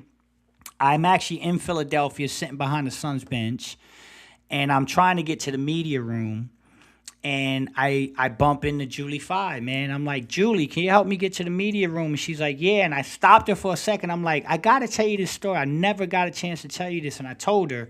She gave me a big hug, and she said, obviously, 20, 30 years passed. She didn't quite remember it, but she gave me a hug, and I told her, I was like, my life is completely different if you don't have that generosity and that, that care and the passion that she had to take care of people that genuinely loved this basketball team. It changed everything about my fandom. It made me believe, like, hey, man, I can be with these guys on my wall. My passion can grow, and I can do other things around this. And you gotta remember, guys, I'm not from Arizona, so, like, I couldn't watch the Suns on TV. I couldn't. Right. I tell people this. Basketball is a beautiful thing, man. The imagination, right? I would watch Suns games through the box score. Like, I would literally get the box score, cut it out, look at everybody's shooting percentage, rebounds, assists, and I would look at the quarter and how did they play in the first, second, third, fourth quarter, and I would imagine a game happening just based off that little box score, and that was my way of watching the Phoenix Suns and being a diehard Suns fan. Mm-hmm. And, to think that, like, fast forward all these years and everything that's transpired, man, is crazy. When I want to say around 2014, man, I got this picture that I'm going to have blown up and put on one of my walls at my house. I was at the arena, and I was able to get on the court after the game and talk to some of my buddies. But I had somebody take a picture of me kissing the floor, and if you look at my Instagram, that's the picture of me kissing the center court. And people, they'd be like, why are you kissing the floor? And I'm like, man, y'all don't understand. Like, that's my first love. Like, this basketball team, the ability to kiss that floor, man, and just be on that floor. That's crazy. I played at US Airways once for there the Boys Club State Championship. The whole lower bowl was full. And I kissed the court twice. There you go. So I know. I love it. I love it, man. You know, the passion's real, man. The passion's real. Like, we got to cover this team and be objective, and there's going to be good nights and bad nights based on what we do. But you can't take the love out of it, man. And so it kills me sometimes when a lot of people in this space go really far and beyond to be overcritical, because these people are humans just like us. And Snoop, you're telling me all these stories about these great human beings that, you know, walk and Connie, right? Could you imagine you knowing Connie that close and that intimate, and then Twitter being around back then and people calling Connie this and saying that? You would take offense because you'd be like, I know the real ConnieHawkins. This guy. Well, yeah. And I mean, Connie, you know, I mean, specifically him, he would get a lot of flack today. You know, if we had the internet based on everything that he went through in his career, you know, he would get a lot of hate today. That's right. That's right. He was an icon. You know, and I kind of wanted to ask you a little bit about something along those lines. Is like, what do you think about that stuff? Like, what, you know, the Terry Rozier stuff and all these people that are going through a court case right now. Oh, like, it's crazy stuff, man. It's crazy stuff. I want to hear your take. I'm interested in this. Here's the thing, right? So, here we go. That's another clip. That's another clip. 43 minutes. There we go. So it's funny. I can't stop saying. You almost said it again. I almost said it again. It's catchy, isn't it? Yeah, right? It's catchy, and it's something I actually say very often. So, well, I love it. The thing about all the stuff that's going on now is very. There's two sides to it. One, I don't condone. You know, anything that has anything to do with the integrity of the game or playing with the integrity of the game, right? You can't be betting on basketball games. You can't be doing things that might play with the outcome of these games, right? That's a very slippery slope. But I will tell you this. I will say this. The NBA has agreed to get into partnerships with these betting outlets, okay? That's their business partners. That's right. And it's now a business. And they make a tremendous amount of money doing it. And in no way, shape, or form was any of that business negotiated with the actual players that make that happen, right? And so there's a part of me that says, in no way, shape, or form do you defend it. But at some point, that partnership needs to include the players as well, because it's without the players, that partnership is nothing, right? It just doesn't happen. And so you got the players getting a lot of flack now. And this is where I get a little bit touchy with that part of the business, is you got people that are watching basketball games and they're not necessarily watching for the outcome of the game. They care about their parlay. They care about, you know, I don't care that Book had 25. I had him for 29. You know what I mean? And so now there's that whole other argument that the players have to constantly defend, right? Yep. These people every night they're DMing players, they're tweeting about players. Yeah, it's wild, dude. Hey, you're not so innocent yourself, my dude. Like you play into these fools. I do. Like, I need to stop. Like, I and that's was another thing I wanted to ask you about. Is like, I don't know how you can do it. Like, just dealing with the comments and just like arguing with the people sometimes. Like, why do you want to do that? No. Hold on. To Flex's credit, I got you on notice. I see all your stuff. So there's a lot of things you don't, but when you do, man, wow, it's kind of you grab the juggler. Yeah. So here's the thing. I'm all about you know, fighting for your opinion and your voice, but shit, like just engaging some of these people sometimes you're just like, oh, why? No, you're right. No, you're right. I'm not even gonna argue that, man. You know, I'm gonna do it again. Damn, man. Hey, I'm gonna have to live with it. You want to job? You want to come work for See? Yeah, I'm gonna say here's the thing a lot because that's what I say, right? So, I love it. I love it. so the part of this that I do, so I'll be very honest. 99% of the time, I'll get on Twitter. People probably don't believe this, but I'm not on Twitter as much as people think. I'm in and out. Like I'm gonna say what I want to say, and then I kind of disappear into the background. The problem is every now and then there'll be someone that will say something that I feel like is really over the line, right? And those are the ones that I need to. To your point, Snoop, it's not worth engaging with. Toxic Devil 98, right? Like that's you know what I'm saying? Like it's not really. Well, he's just a Sun Devil fan, Flex. Come on, man. Right. Like the Gilbert Goon 508. Like right. These people, like they're trying to get you to engage in this thing, and a lot of it is really trolling. But there's every so often there'll be something that I feel I need to defend. And a lot of times I'm not defending myself. A lot of times I'm defending someone that I know. Yeah. Okay, so like you guys are my brothers, right? You guys have a great podcast. You guys are great human beings. You guys are doing a great thing. It's very hard for me to jump on Twitter and watch somebody say something about you. I'm very protective of the people I care about. So a lot of times, you too. Just I got you. But that's usually where, and like the Phoenix Suns is one of them. So somebody's way over the top. Correct. And specifically with players, like I got a lot of relationships with these players intimately, personally, man. So like when you start to talk about how much a player cares, like I'm going to be very upfront here. I've heard this a lot of times, like, DevinBooker doesn't care. And I'm like, man, like, that's, like, so wrong, man, because this is one of the guys that I think cares more than, I've been around for a while.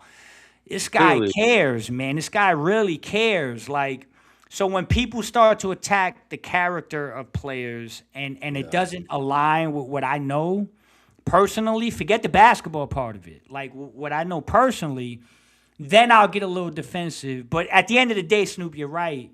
You're like talking to you're just talking. Like sometimes I'll fall down that rabbit hole, and I'll realize myself like, nah, I just need to step back because it just becomes toxic, and I don't want to be a part of that. Really, I don't want to be a part of like throwing gasoline into the fire. One thing you do great is you flip a lot of small little negatives from somebody just having a small take and flip it into a positive and the truth. That's one thing you do really good at. I appreciate that, bro. I'm always going to try to take the positive stance, man. I really am. Like, and we're gonna have time to dive into like the actual basketball part of this, but like there's just some people that again, guys, it's not an act. Like when I was at PHNX, they actually did a graph at one point, and it was called Optimus Flex, off the Transformer thing, right? Cool, man. Yeah, and I remember laughing at it, and people were like, "Yo, there's no way this guy's that optimistic or that positive," and I'm like, "No, I really am, man. I really am. Like, we're not gonna win a championship every year. We're not gonna be the best team every year. I can tell you that. Right. But I can watch a basketball game objectively." Not be happy that they lost, but also come out and say, yeah, okay, they could have done this different or that different. But hey, Kamal Malawatch is looking pretty good, right? Or Rasheed Fleming's getting better. Or, Oso Iguodala is showing improvement, right? And that's the part where I think people, tend to be like, oh, man, like, we just lost. Why are you talking about? And I'm like, it's a bigger picture, guys. It's bigger people are emotional after one loss, Yeah, but it's cool. Listen, however people want to do it. As long as it's just respecting it and nobody's going over the line, man, I'm cool. Like, you don't have to be as positive as me. You know what I mean? Some people just want to get the rise, though, too. That's what you gotta look out for it because if you pay too much attention to it, it can mess with your own psyche. It can mess with your own happiness and how you view things. If you start looking at those comments and going, oh man, like a lot of people are saying this, that, and the other thing, it can mess up your own No, you you're know? right. You're right. I mean, the summer of Kevin Durant, man. I mean, I don't know how he does it. Like, geez, yeah, Louise. I don't know how he does it, man. But I'm telling you, Assuming the allegations are true with his burner accounts, yeah, I don't know if those are true or not. I'm gonna stay away from that one, guys. Oh, Flex, real something quick. I know you don't drink, but next time we hang, I got like your meal or something. I forgot. Thank you so much for that KDU news 9 months before it happened. You won me some money. Thank you. Oh, okay. That's what's up, brother. I appreciate it. You Yeah. don't owe me anything, brother.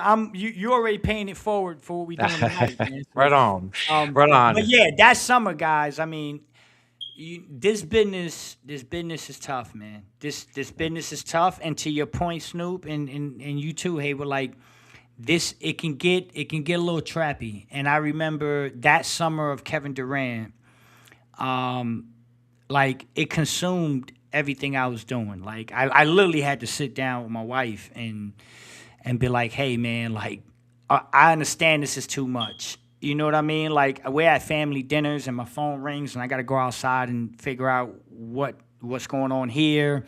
You eat, breathe, and slept. Yeah, man. I mean, it was pretty tough, and I think I learned a lesson there though. The lesson I learned was, the juice isn't worth the squeeze sometimes, right? It just isn't, right? To do that much work and to try to convince everybody of like whether they believe you or not, like I learned that summer that one, you're not gonna please everybody. Two, being first is a little overrated. It really is. You get followers, you get likes, you get people that say nice things, but then the flip side of that is now they expect you to be right on everything at all times, and then, and then that gets exhausting, man. It gets exhausting. Sure. So you just I learned a lot that summer, and if you guys realize, like the way I handle news now is much different than 4 or 5 years ago, right? Now it's more like, okay, I have this information, I want to share it, but I also want to be respectful of the person involved in the deal. I want to be respectful of the person that might be going out of the deal. I want to take into consideration that, there may be somebody leaving that has to take a kid out of school. There may be family members attached to the situation. And so there's a lot that comes into this, man. There's a lot more emotions. And so I try to handle it a lot more respectfully now and a lot more gracious. And if I'm not first, I'm not first, brother. But I'm going to try to make sure that when I put it out there, it's in the most positive and respectful way. That's the way I'm trying to operate now. Positive flip, it seems like you learned from that summer. You seem more happier now. Yeah. Even though you've been through a lot, with your grief and everything, your loss, like you seem like you're happier though. Like I knew that summer took a lot out of you. It did. I am happier, man, because again, my walk with faith is part of it. And listen, I love basketball. I love the Phoenix Suns. But I love my family as well. And I feel like that summer, again, to your point, after that, I became much more happier doing this because I'm doing it my way now. Like I'm not trying to please the masses, and I'm on your terms. And you got a good balance, and you got a balance now that's stronger. That's right. You. That's right. I don't care about the followers. I don't want to say that. I'm sorry. I won't be disrespectful. You're not here to get tons of followers. Right. I love my followers. I love the people that rock with us. I don't mean it that. I mean it in a way of, I'm not doing it to gain more followers or to have clickbait or to get likes or mess with the algorithm. Like, that's not what it's about. This is truly just a passion thing, and I just feel like if I do it my way and I do it the right way, you catch more bees with honey. Yes. You know what I mean? Just keep it simplistic, man. Just try to do things the right way, and success will find you if you do things the right way. You know what I mean? Snoop, he's not a kid, and his passion runs deep. I got something I would like to share just to show all the people how long his passion has run since he was a young one like myself. Your first ever game. This is a post that you made the other day. Really struck my attention and heart. Your first game, 1988, KJ and the Suns in New Jersey. Yeah. KJ almost having a triple double. This game, I actually do. I made a post about it. You reshared it, but I actually do remember this game when I was about 7 years old, I want to say. And then, Wow. but yeah, it was on the road. That's your first ever game that you went to, first of many. And as you said, that's the what'd you say? The rest is history. The rest is hit. You know, here's the thing. My brother. Again, you got it again. That was random, right? So my brother, I'm the baby of 14. Okay, I'm the youngest of 14. Wow. Yeah, big family, and we love each other to death, and we do everything with each other. I grew up in a great family environment, man, and so I'm the baby of 14. Now everyone is an athlete, man. Everyone. I had two brothers play pro baseball, one AAA with the Tigers, one with the Cardinals. My sister played basketball and softball at Montclair State. I got a brother played football. Like, everybody's an athlete, okay? So my brother, Jose, is he runs the Police Athletic League.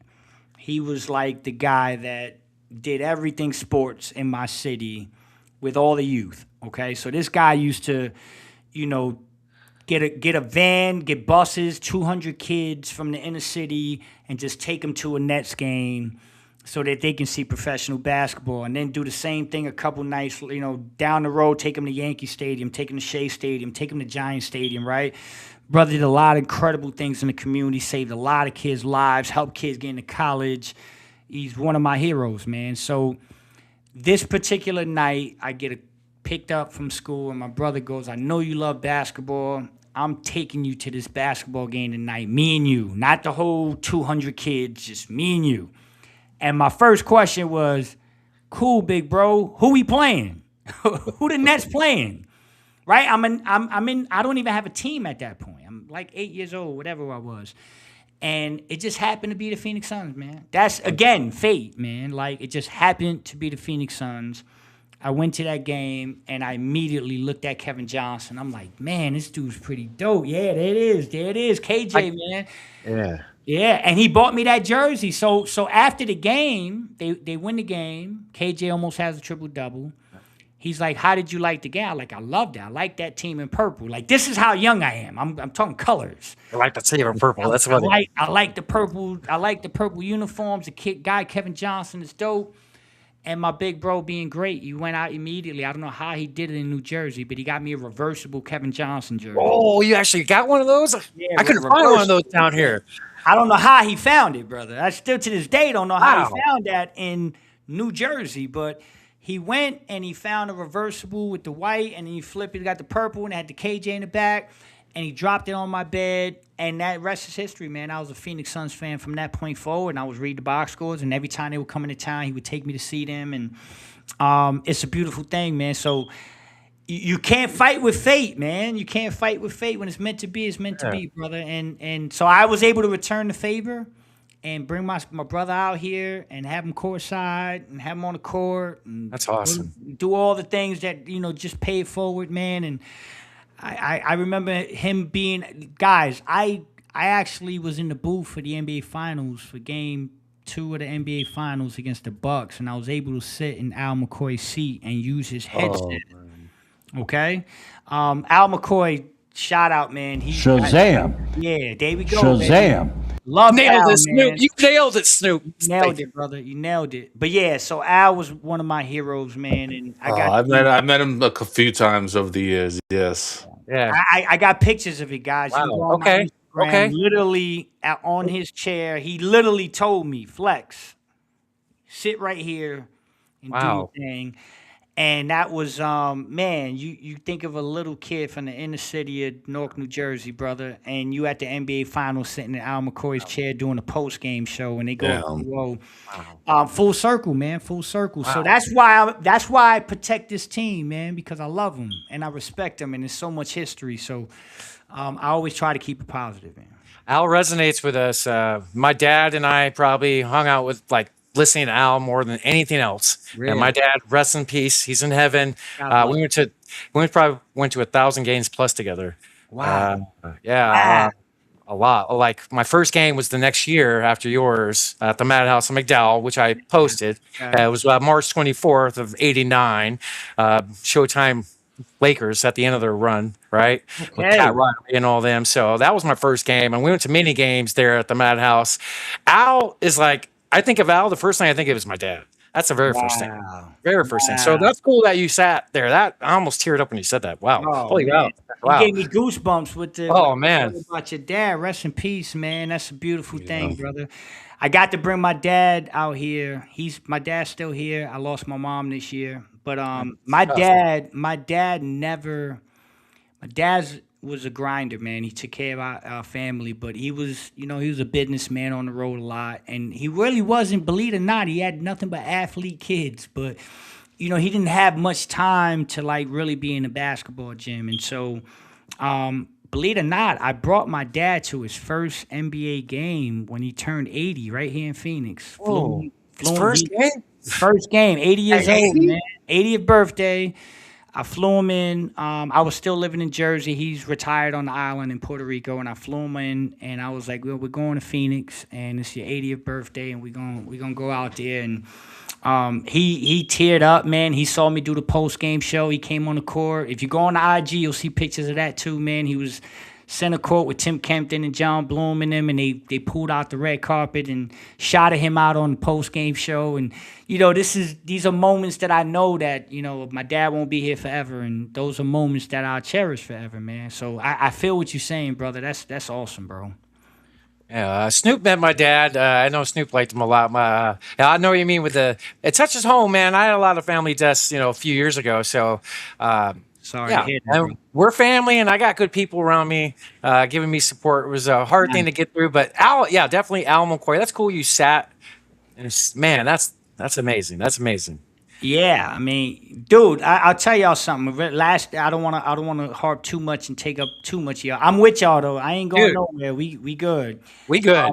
I'll tell you something. I did a post game show one night during the finals run, and I said something. This wasn't even planned. It just came out, and I was like, "Yo, I'm gonna start calling campaign champagne, literally." And I think that was before he got arrested, I assume. Yeah, this was literally the finals run. Yeah, it was literally the finals run. And I'm doing post game, and I said, the exact words, fellas. I said, I'm gonna start calling campaign champagne, because if he keeps doing this off the bench, we're gonna be popping champagne come June. I remember saying that, and ALMcCoy reached out to me and literally told me, "Hey, I'm gonna use that on one of my," and I'm like, huh? Like, for real? He goes, "I was in the car listening to you, Flex, on the ride Respect home." to him for even just asking you. That's amazing. Man, he's the best of the best, brother. And so those are the little moments, and I remember kissing him on the head. Al was a little shorter, and I remember giving him a big hug and a kiss. We talked for about 35 minutes before that game, too. And that man has forgotten more basketball than we'll ever know. Sure. You know what I'm saying? So 30 minutes with Al talking about all the players he's seen and all the experiences. I hate that we weren't able to give him that championship, man. But yeah, I know he's looking down, man. And that's my dad. My dad passed a couple months before the finals. Wow. So that was I had good support here with Snoop. I was teary-eyed at the end of that series, for sure. Yeah, I can hear it in your voice, brother. And that's I told Snoop, like, I thought I heard my dad say championship soon. After he passed, whispered to me, one time we were hanging out, and it's not meant to be. We'll get one. We're on the right path. Yeah. We got a great owner now. We got a good GM. Our team's back in structure. This was an amazing season. Not to we haven't even talked about really the Suns Let's tonight. talk, baby. Let's talk about it. We are. That's why I'm rolling. Let's go. So like you, Flex, I was very positive about the moves last summer, nationally and locally. Maybe not as much as what they deserve, but it's okay. Let the naysayers be naysayers, and just knowing ball and how it's run. I gave them an 8 out of 10 last offseason. One of the things I wanted more of a floor general. But other than that, they killed it. Doing everything else, they just killed it. I mean, to take a top 15 player in KD and arguably an all-star in Beal when he's healthy off a team and make him better, Vegas had it wrong. 30.5 wins. And if you watched the show, you saw my futures bet for the Suns back in October, that cash. So let's get it. Let's get it. Great season. I don't even care how it ended up. Yeah, all the naysayers and haters, but we're not even supposed to be here if you think about it, and like this team was fun as heck to watch. Despite everything we went through this year, especially the health. A handful of times we only were healthy, for games this year. And I think a little bit had to do at the end of the season with the rotations of people starting to come back. Maybe why the rotations weren't like as good as they were. But great season heading in the off season. I want your takes on the season, just as a whole. I already know where you stand, but let the people know. Like, great season, right, brother? Oh, great, incredible season. So, I mean, let's talk about it, right? So you got a team that is projected to win 30 games, and they come out and they win 45, right? And to your point. Oops. Right. It's like you lose Kevin Durant, you waive and stretch Bradley Beal. You're supposed to be a lottery team without a lottery pick. I have to say that, right? You're supposed to bottom out, and this is supposed to be the beginning of what is going to be a very tough and hard to deal with kind of rebuild is what people were saying, right?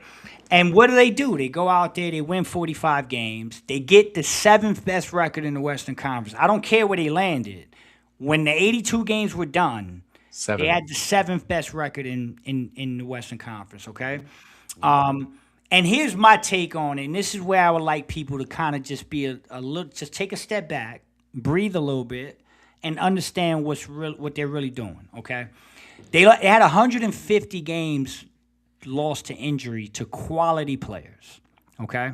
So I like to say this. Let's hypothetically play this game. All right, so next year, instead of 150 games lost to injury, let's just call it 100, right? That's still a pretty significant number. I like to think that if you take those extra 50 games of availability, that's good for about 3 to 5 more wins, potentially. Okay? I like to think that year 2, going into next year, of Kamal Malawatch, Kobe Breyer, Rasheed Fleming, more growth from Oso Gadara, more growth from Ryan Dunn. I like to think that growth, that continuity, and that player development, if each of those guys just improved by 20%, okay, that's another 3 to 5 wins.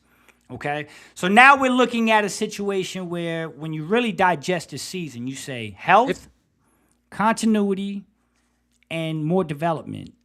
And this looks more like a 52, 53 win team as opposed to a 45 win team. How much does that change the outcome of what you're looking at? So for the people that I think are a little worried about where they're going as a team, I'll say they know what they're doing. They're ahead of schedule. They were not supposed to be the 7th best team in the West. They did that. They've got a ton of potential with these young guys that are growing and developing. DevinBooker's a heck of a franchise guy. Matt Ishbia is going to do everything he can to give you the tools and the resources to get better. Brian Gregory's now going into year 2 of a fantastic job at GM. Jordan Ott is now going into his 2nd season as a head coach. This is all year 1 for these guys. More votes in the rookie coach of the year contest. Should have more votes. 100%. Yeah, I agree. He ended up 7th. The disrespect is wild. 6th or 7th. Yeah. People saying fire Jordan Ott doesn't make sense. No, they don't know. It doesn't make sense. These guys are headed in a good direction, man. I think even as a Suns fan, you have to say that the disrespect is wild in that right there. Yeah. Yeah, it is. It is. I mean, the guys won 45 basketball games, man. This was a team that's incredible. That's what they used to shoot for back in the day. Exactly. Thank you. When I was a ball boy, that's what they would shoot for. 62 wins was incredible in 92. That was incredible. 60, you hit 60. Nobody. Yeah. It's crazy. Nobody did that back then. No. And this is a stacked Western Conference. This is not the East. Like, you're playing the best of the best damn near every night in the Western Conference. To get 45 wins in the Western Conference, to me, equates to 55 if you're in the East. Right? Because it's a tremendously harder schedule. Like, it's not that I don't respect the Eastern teams, but the reality is you play 82 games, 52 of them are against Western Conference teams. Yep. Okay? Now, the East has 52 against the East. It's a simple equation. The East isn't playing these juggernauts in the West 4 or 5 times in the season. Like, guys, we played OKC 9 times this year, including the playoffs. Like, that in itself, we played OKC 5 times in the regular season. That's a high for any team in basketball. That's the best team in the world. Do you think a healthy Suns hits 50 wins? Absolutely. Yeah. No doubt, right? 1,000,000%. 50-win team if they again Snoop. I'm not even saying fully healthy. I'm saying instead of 150, just give me 50 back. 100 games lost to injury. I think they're a 50-win team, right? Yeah. To Heywood's point, the rotations, it gets tough, man, because Jordan Ott was put in a bad spot in regards to the injuries. Okay? You get a really good jump start on chemistry and continuity, but you got Jalen out. And then all of a sudden when Jalen comes back, you have to reincorporate the entire lineup, right? And then when Jalen comes back, then you get Dylan Brooks out for 2.5 months. And in the middle of that, you got Book missing a little time. You got Mark Williams missing time.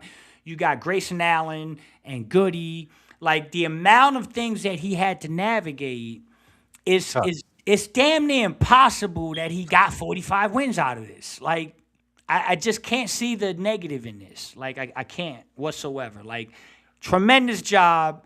And this summer's going to be fun, guys. Y'all got to believe me. I agree wholeheartedly. Like, I think we got way more wins than we were supposed to.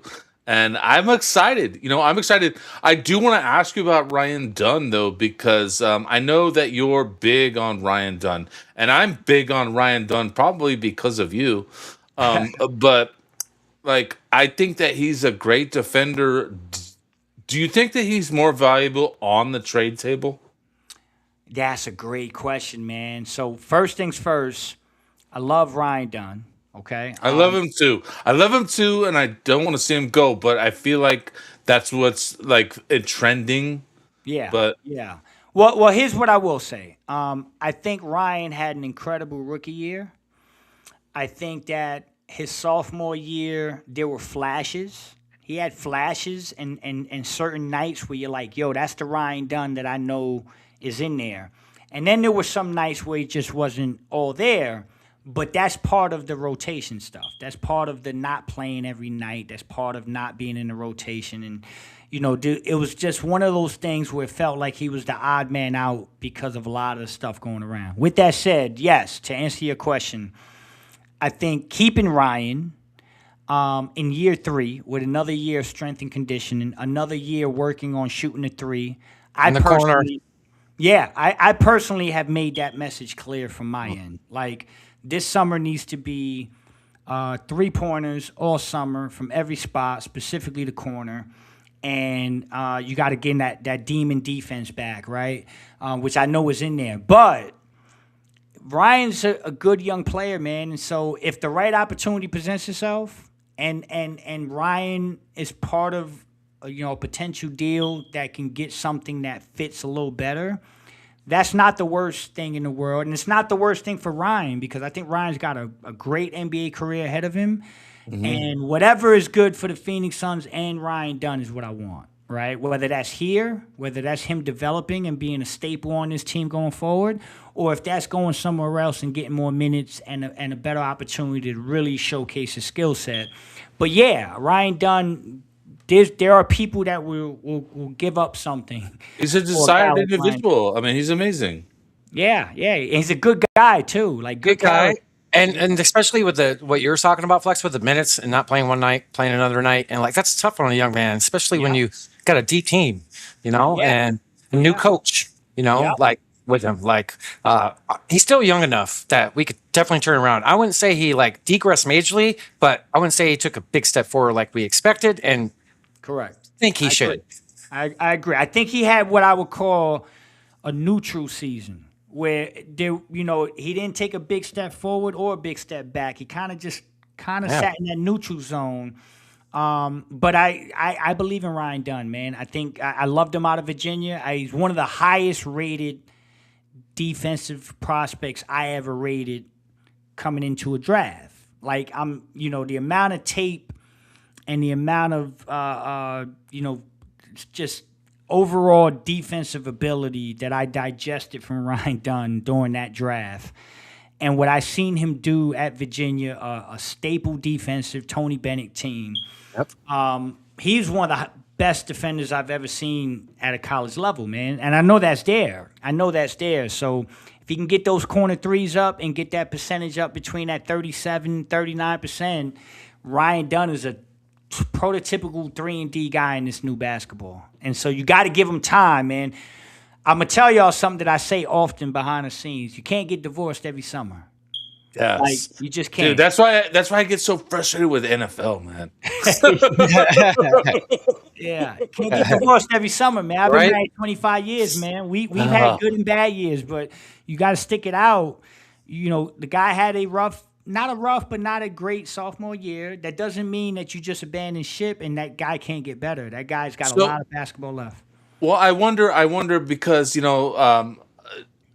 like I said, I'm a big Ryan Dunn fan too, and I wonder if just like that position is just in a weird spot. Like if we add a true point guard, does that position that Dunn plays automatically become more valuable? Like can he improve more if we add a true point guard? Yeah, I think so. You got to this is the thing, right? I think Ryan defensively is fine. I think the problem with Ryan was he was in that in-between mode this year. We didn't have, Book gets a lot of attention, man. Yeah, and, he sure does. When Book, it's well deserved.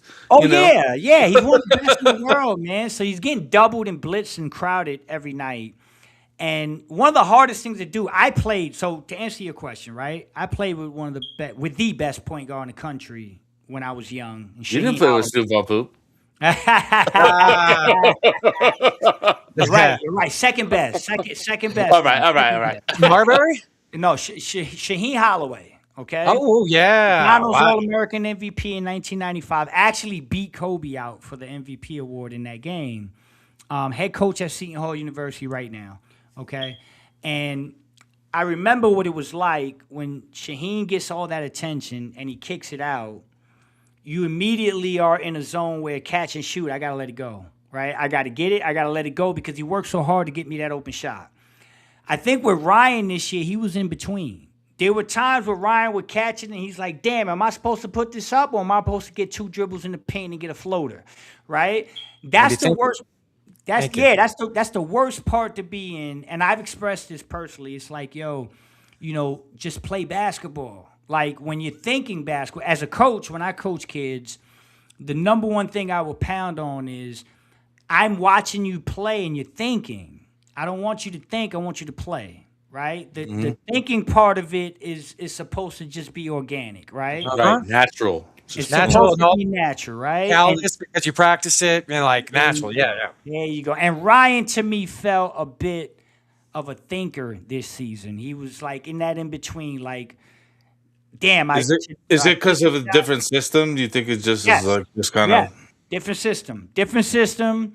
Again, point guard, right? You want to get Book off the ball. So if you get a natural point guard in here. I agree. Like, what are your thoughts on that? Like, should Book like just totally be off the ball? Like, is that? Well, here's the thing. Great question.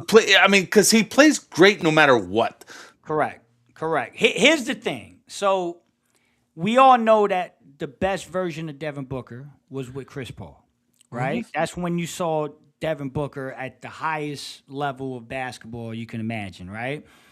The problem is people want to duplicate that. They just want to say, get another point guard like Chris Paul. Well, they don't grow on trees. There you go. Here's the wake-up call, right? The wake-up call is...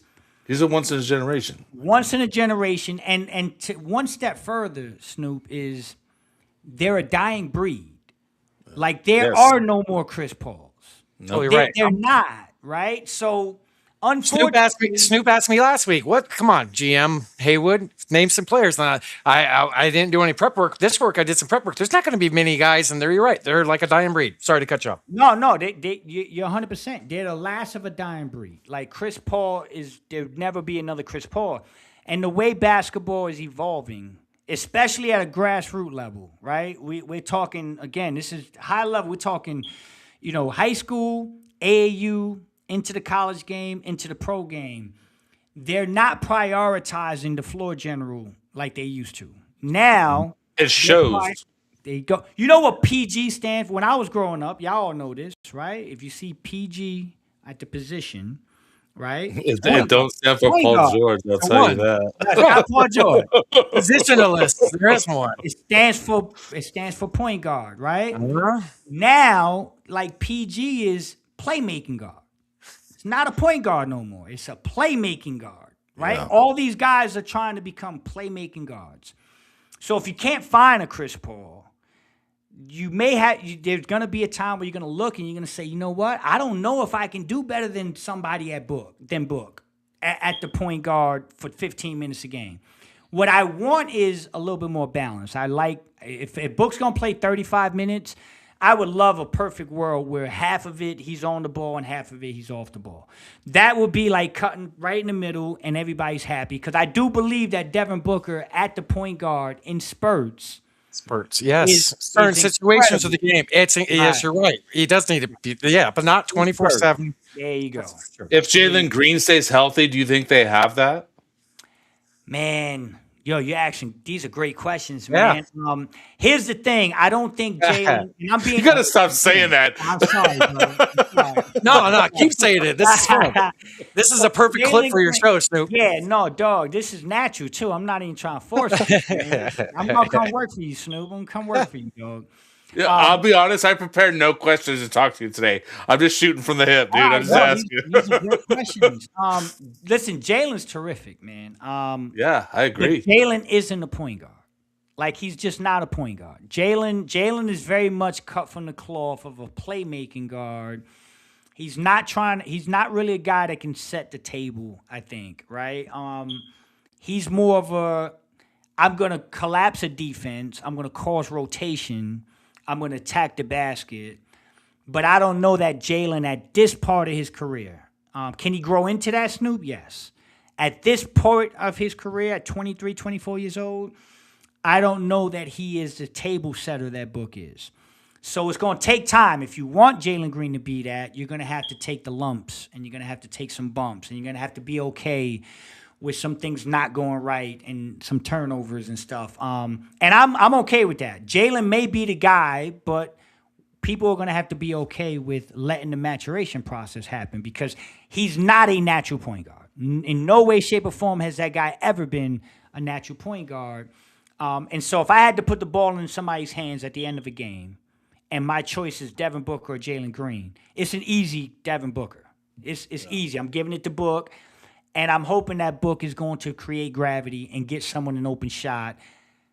Perfect example was the game that we lost to the last shot of the game. Was that Portland? He was on the left top of the key when the dribble came up, kicked it out. Yeah, there you go. So he collapsed the defense, got into the teeth of the paint, drew 3 people, kicked it out. Jalen Green got a shot. If I had to do that 20 times over as a coach, I'm calling the same play. He got the right look. People were hating on Booker for passing. He was like, dude, Green had like 3-4 feet of space. They were supposed to kick it out when the defense collapsed. And Green hit shots before that. And he was going off in that quarter. Going off, correct. So yeah, I mean, all great questions, man. I think this team is going to be very good. I'm telling you, I think they're going to be very good. I think they're going to continue to develop. I think they'll make some moves in the offseason. They are not bringing the same team back. I'm going to say this on your show. Trust me, take it to the bank. Do not take one press conference and a couple interviews in early May and do what most people are doing and saying, oh, my God. Freaking out. They're not doing any. No, guys, they are going to do some things. They're going to make this team better. What they're not going to do is blow this thing up. They're not going to blow it up. They have to let these kids continue to grow. And I think they're a couple years. I'll say I don't expect them to win a championship next year. But I will tell you that the following year after that, year 3 of Jordan Ott, year 3 of a lot of these guys in the system, it's typically the year where you can have one of those dangerous runs and say, holy shit, I'm glad they stuck with it. Right. I 100% agree with you. And Snoop, I got something pulled up. They're in evaluation mode right now. It's early. I want to pull up the free agents to be and things that you've discussed and heading into the offseason. I know the Suns' number one priority, as I heard from you, was the point guard position with Goodwin and Colin. I want you to talk a little bit about, do you see them possibly, if opportunity arise, any type of limited veteran point guard coming in? What would you like to see? Talk about Williams. Talk about just what you see with the free agents, and what was your opinion on all of them as far as coming back or leaving? All right, so I can tell you, and I'm this is off of firsthand information. I fully expect Colin Gillespie and Jordan Goodwin to be back. Those deals are going to get done pretty quickly. They're both going to be back on deals that I think are going to surprise people in a good way. Okay. Right? So I don't think the numbers people are throwing out are true to the situation. So I do expect Colin and Jordan Goodwin to come back. I also believe there's a very good chance that Mark is back. I believe there's a very good chance that Mark is back on a qualifying offer. Okay. $8 million? $8 million qualifying offer. If they can find some wiggle room, they'll figure it out. But Mark is a guy they like. I'll tell you, I'm pretty confident they're going to extend Dylan Brooks, which is very smart. It's a very smart thing to extend him. I agree. Because you just have to. He's an asset, right? You can't let him walk out the door. You can't let him play on an expiring contract. And this new NBA, I will say this. Free agency is dead in this new NBA, guys. Like, it's no longer what we grew up watching. Right. Free agency frenzy, all this it just doesn't exist. With the first and second apron, the tax implications, and the way that the salaries are structured. The days of waking up on July 1 and turning the TV on and saying, oh, man, like, my team got $30 million in cap space. Who they getting? Those days are done. The way that you build teams now is through the draft, through development, and then having a multitude of different level contracts that are tradable when you have to make your move, okay? And so you're going to have your top tier contracts, you're going to have your middle tier contracts, you're going to have your lower tier contracts. Being a team under the apron that can aggregate salary, that's why you extend Dylan Brooks. That's why you have a little bit of each pie, and so that if an opportunity presents itself, you have ways of matching salary. This team, when I look at Malawach and I look at Fleming and I look at Brea and I look at Dunn and I look at also Iguodaro, to me, those are the 5 most important parts of this whole thing. That's right. Those first three grow, that's going to make our team so much better. Oh, God. Yeah. Oh, God. And I'm telling you, man, I got a good feeling they are. Like, I was just with Kobe. Game 3. Can I have him on the show? Right? On your show? Yeah. Oh, I thought you. Okay. Yeah. No, Kobe. Yeah. Kobe will be on, man. And here's the thing, man. Like, that guy's got one of the best jumpers I've ever seen in the gym. Bro, that guy can shoot it, bro. Your money's on him if there's a shooting contest with anybody in the organization right now, correct? Yeah, man. I mean, it's hard for me to say no. This guy can shoot it with the best of them, man. And so he's a little bigger than people think. He's gonna put some weight on this summer. He's gonna be a guy that I think is going to be a problem before you know it. Rasheed Fleming is going to be a stud. Like, guys, Rasheed Fleming is going to be a special guy. Camden, New Jersey. Shout out to Camden, New Jersey. Rasheed is going to be one of those guys that if you could have the next iteration of championship team, man, that's a guy.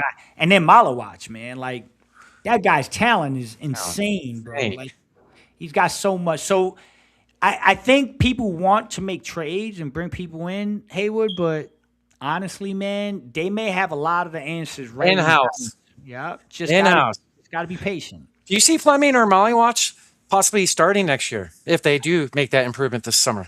I do. I think both of them have a very good chance to be starters next year. I think Rasheed Fleming is the prototypical 4 in this new basketball. So I think Rasheed's got a very good chance. But the Suns are going to have opportunities, man. There's some interesting guys that are going to pop up this summer that are going to be very intriguing. and they're gonna have opportunities. And I'm gonna tell you this, man. I can't say this enough. There are a lot of people that want to come and play for the Phoenix Suns with DevinBooker. Okay, a lot more people than people think, and so they'll have some potential to make some swings this year that are not like, blow the world out. Like, oh my God, like you get what I mean? Like you're not. Don't get it messed up. Giannis would love to be here, but I don't know that we want to do that. I don't. But there's a lot of players around the league, and stuff's going to come out. So tune in to the Unc&NefPodcast this summer, everybody, because I know Flex got something in his pocket for you. We got something in the pocket. We got something. And I'll be tuned in. That's freaking. This summer's going to be incredible. Our youth is. You're right. It's probably the most important key, and everybody needs to know that. These guys take that next step up. This team could be really scary if they hit their ceiling.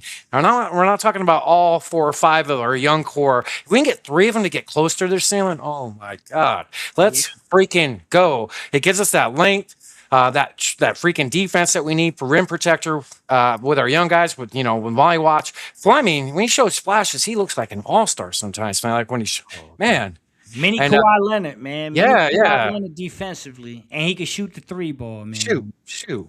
Malawatch is ahead of. I'm telling you, brother. Malawatch skill-wise at 19 is ahead of Joel Embiid at 19. Wow. I'm telling you. Wow. People call that a hot take. I know what my eyes are telling me, man. He's really good, dude. I totally agree with you. Okay. This triggers something. During the playoffs, did you want him to play more? As a fan, I wanted him to play more. And I wanted Fleming to play more. Yeah. Right? I wanted both of them to play more. Great experience for later, man. Building this. I also understand why Jordan was in a tough spot, right? He was in a tough spot. But yes, I would have loved to see a little bit more of Kamal Malawatch and Rasheed Fleming. But I think the second-year jump for both those guys are going to be very impressive. And if those guys make those jumps, oh, baby, we're talking about a whole different thing now. Yeah. Let's go. About a whole different thing now. So very positive things, man. Yeah. So I want to talk about DevinBooker. I want your take on something I wanted to ask you about. He went to my mom's high school in Michigan, Granville High in Grand Rapids, Michigan. So that it's at home. Heading in his 12th year. People got to understand that huge contract is not until 4 years now with that huge 70 million number. So people got to watch out what the heck number they're throwing out before they actually say it. Thank you, Flex, for that, by the way. And I got a couple questions. He's still in his prime. Yes, we still got plenty of time with him. I haven't heard nobody talk about this because he came in at the age of 19 and he's played in a good majority of the games. He hasn't had a major injury, right? Like a major. He's been injured. He misses some games, but do you see any wear and tear on him? Anything at all? Yeah. So 29-year-old book. I don't see the wear and tear people are like worried about. Like to your point, he's never had, quote unquote, and knock on wood, he's never had a catastrophic injury. Okay. He's had some groin issues. He's had some soft tissue hamstring issues. Obviously, every player in the NBA has ankle issues. Everybody, yeah. But nothing that's super alarming, brother. Nothing. I think the best basketball, and I truly mean this, I think the best basketball for pro athletes, especially basketball players, in my experience, is that 28 to 34 window. Between the age of 28 and 34 is when you're in your prime and you have that best version of yourself.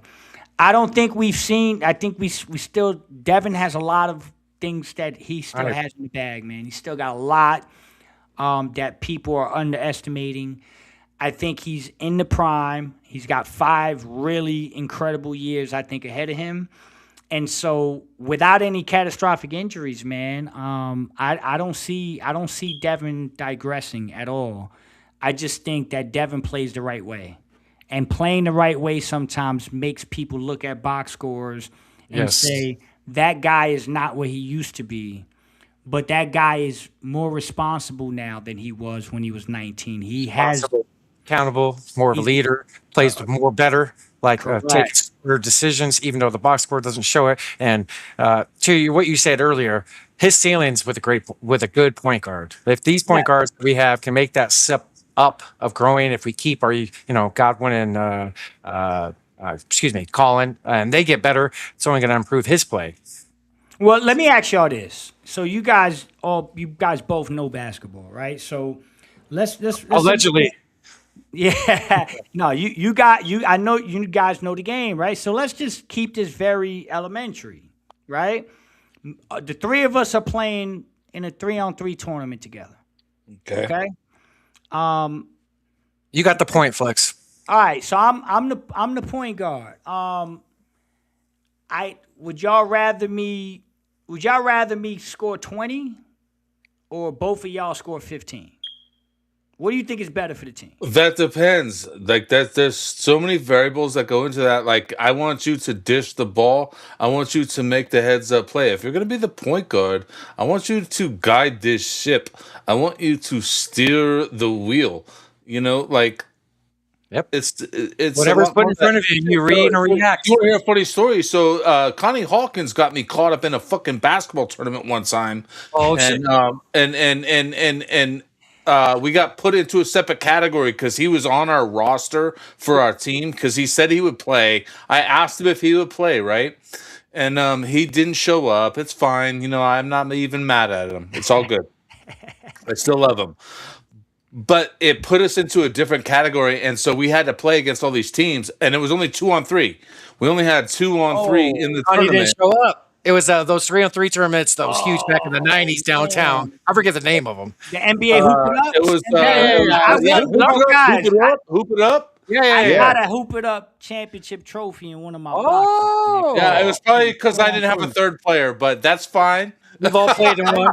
That's hard as hell. 3-on-2, guys. That's crazy. Yeah, dude. Hoop It Up. Yeah, it was Hoop It Up. There was another one too back then. I forget what it was called, like the Desert. I know what you're talking about. Yeah. Desert Classic something or other, I think it was called. Oh, that was the shit. The Desert Classic. We talked about it on the show that back in the 90s. I went to every one of them. Those are awesome.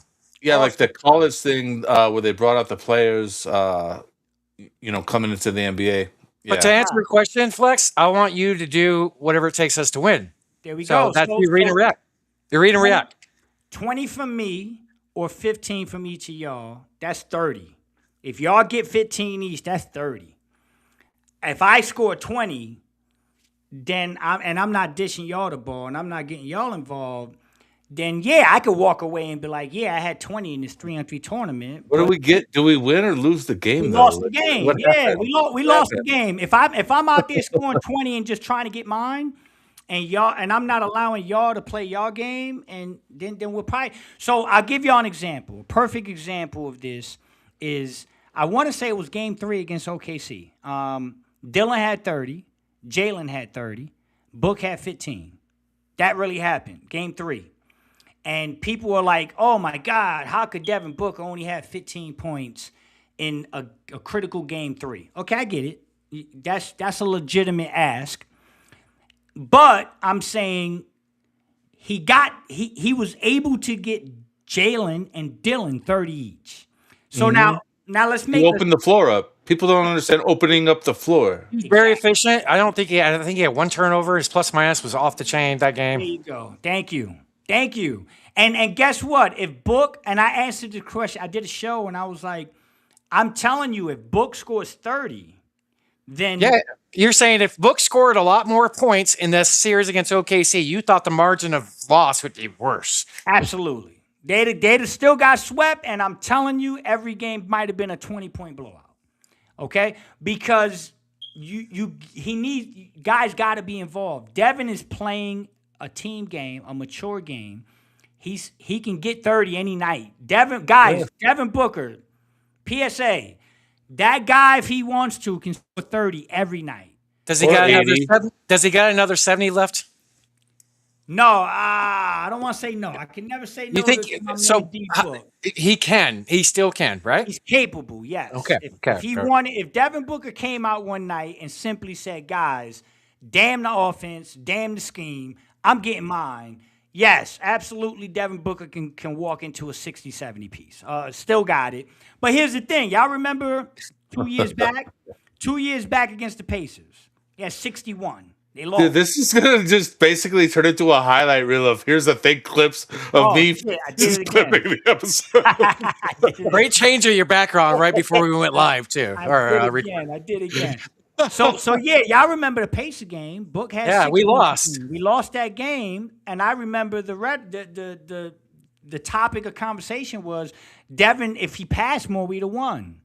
So it's almost like, what do you want the guy to do? Double-edged The guy scored sword. 60, right?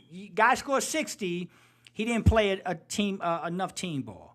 The guy scores 20 and gets 2 of his teammates 30 points with 8 dimes, and it's like, oh, he needs to shoot more. So I feel like we've gotten to a point now where a certain part of this fan base, Devin is like stuck in the middle, and it's like he just can't do enough right. And I think that's unfair, man. I think that's unfair for how much he does for this basketball team. He is the head of the snake. He's the reason why we not just the team, the Valley. Huh? Not just the team, the Valley. What he does in the community, what he does with fans, like what he does with the shoes too, with the fans. I'm like, what he gets back. He gets back a lot of stuff, like to the community. Correct. Let me ask y'all. I'm going to ask y'all. So if I ask both of you right now, give me the definition of a franchise player. Devin Booker. What would y'all say? How many things go into that? How many things go into that, fellas? The easy answer for me is Udonis Haslam. Listen, I'm not arguing that. I love Udonis Haslam. But here's the thing. To be a franchise player. No. Listen, that guy played, 20 years in the NBA? Yeah. But the way he played, too. The way he played, what he did, how he handled. How he handled himself. He's team player. Team player, man. Everybody love UD. Those are things you can't teach. Correct. And people got to understand that, like, if we hear that he is a diva, Booker, he doesn't do anything in the community. He bad comments from his teammates, no praise. Like, people got to understand, like, what's real and what's not. Folks, he does that. He and then some. Starting 5 charity has donated over $5 million of his own money. Wow. Right? Speaks to the media. Okay? Speaks to the media in a way that I'm still mind blown. There's days that I'm like, man, like, shout out to you, man. Like, you do it the right way. He doesn't get in trouble. We've never seen Devin Booker arrested. We've never seen Devin Booker. Correct. The Kardashian stuff. What do you think about that, though? Like, is that something that we should be concerned about? No. I tell you why. I trust you. Yeah. No, because you know why? Because Devin, like, the amount of care that guy has, man. Like, he cares so damn much that it really bothers me, man. Like, when people take these kind of shots at Book, because I know what he puts in behind the scenes. I know how much he cares. I know how much he treats his body. I know how he goes about doing his business in the locker room, how he values his teammates, how he's constantly trying to do things to unite the team behind the scenes. If they're on a road trip, Devin's the guy that is trying to get everybody in the room and play cards together. Right? Devin's the guy that is like, when we're at home, come over the house, man. Let's, like, the amount of things that this guy does, right? Little things like that. All the things. Take the entire team out to Flagstaff, to his house in Flagstaff for a team unity thing for 5 days, right? Like, all that stuff, man, when you put it all into one pot, I'm like, man, you can't ask for a better guy to want to get behind than a guy like Devin Booker, man. Like, the guy really cares, man. And I'll tell y'all something. I'm gonna say something here, and I don't know if I've shared this on a pod. but the season's over. Okay. Now I'm gonna tell y'all something. The first playing tournament against Portland. Okay. Devin wasn't right. Devin was not right, man. Now Steve Nash came out and he hinted that in the Portland and the Golden State game, there was something wrong with Book, right? But he never got into detail into what it was, okay? I can tell you right now, I know what was going on. I can tell you right now that guy probably should not have even played the second half of that basketball game. Okay? This is real stuff, right? That guy, I've seen people who were dealing with the stuff that he was dealing with during that stretch that at halftime would not come out. But that guy said, no, you know what? I care too damn much. I'm going to go out there hella high water. And guess what? When the game's over, I'm going to take all the blame. Like, people, they were killing him the next day. And I'm sitting here like, if y'all only knew, man. Knew. And it's not like he said afterwards what's really happening. You know, no, like he didn't make any excuses. He never even mentioned it. Guess what? Right. Steve Nash mentioned it because Devin won't. Yeah. Like, he won't. He won't go out there and make an excuse. But I can tell you, man, the guy was dealing with something, and it wasn't his fault. And it's not something you can control as a pro athlete. These things happen from time to time. And it was just one of those bad timing. This is what's going on. And it really hurts me when I hear people say things like Stephen A. Smith say, Devin Booker only cares about the money. He doesn't really want to win because if he did, he'd ask out. Like, what are you talking about, dude? People just don't know what's real.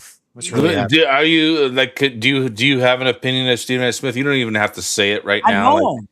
Yeah, he knows him. He knew him before he got big. Yeah, would you vote for him for president? No. No. Hell Okay. All right. Hell that no. answers all enough questions that I have. All right. Let's move on. Stephen A. used to be, listen, yo, Snoop, I'm telling you, Stephen A. used to be like very good in a way that is hard to explain behind the scenes with players. Yep. And, you know, things have changed, right? Hollis Queens guy that cut his teeth with the Philadelphia Inquirer, used to cover Iverson and was like really good at what he did and really and then he changed. You know what I mean? So I don't listen to Stephen A. stuff no more. But I could tell you at one time, Stephen A. He knows his stuff and he's very connected. And he wasn't always like this. I was in the elevator with him in the NBA Finals. And had an interesting conversation with a particular person at the NBA Finals because he said something before the finals. He said, I don't know if y'all remember this, but he said Devin Booker Suns should have traded Devin Booker for Kyle Kuzma. Yep. So, wow. Can you imagine saying that and then running one for president? Like, what are you? It's crazy. And you know what's crazy about Stephen A? He says all this stuff about Devin Booker. He'd be the first one throwing a parade on 7th Avenue. Right in front. Listen, I'm building a team around Devin Booker. If I'm starting a team, I will build around Devin Booker. Absolutely. Because he's just that type of player. He's loyal.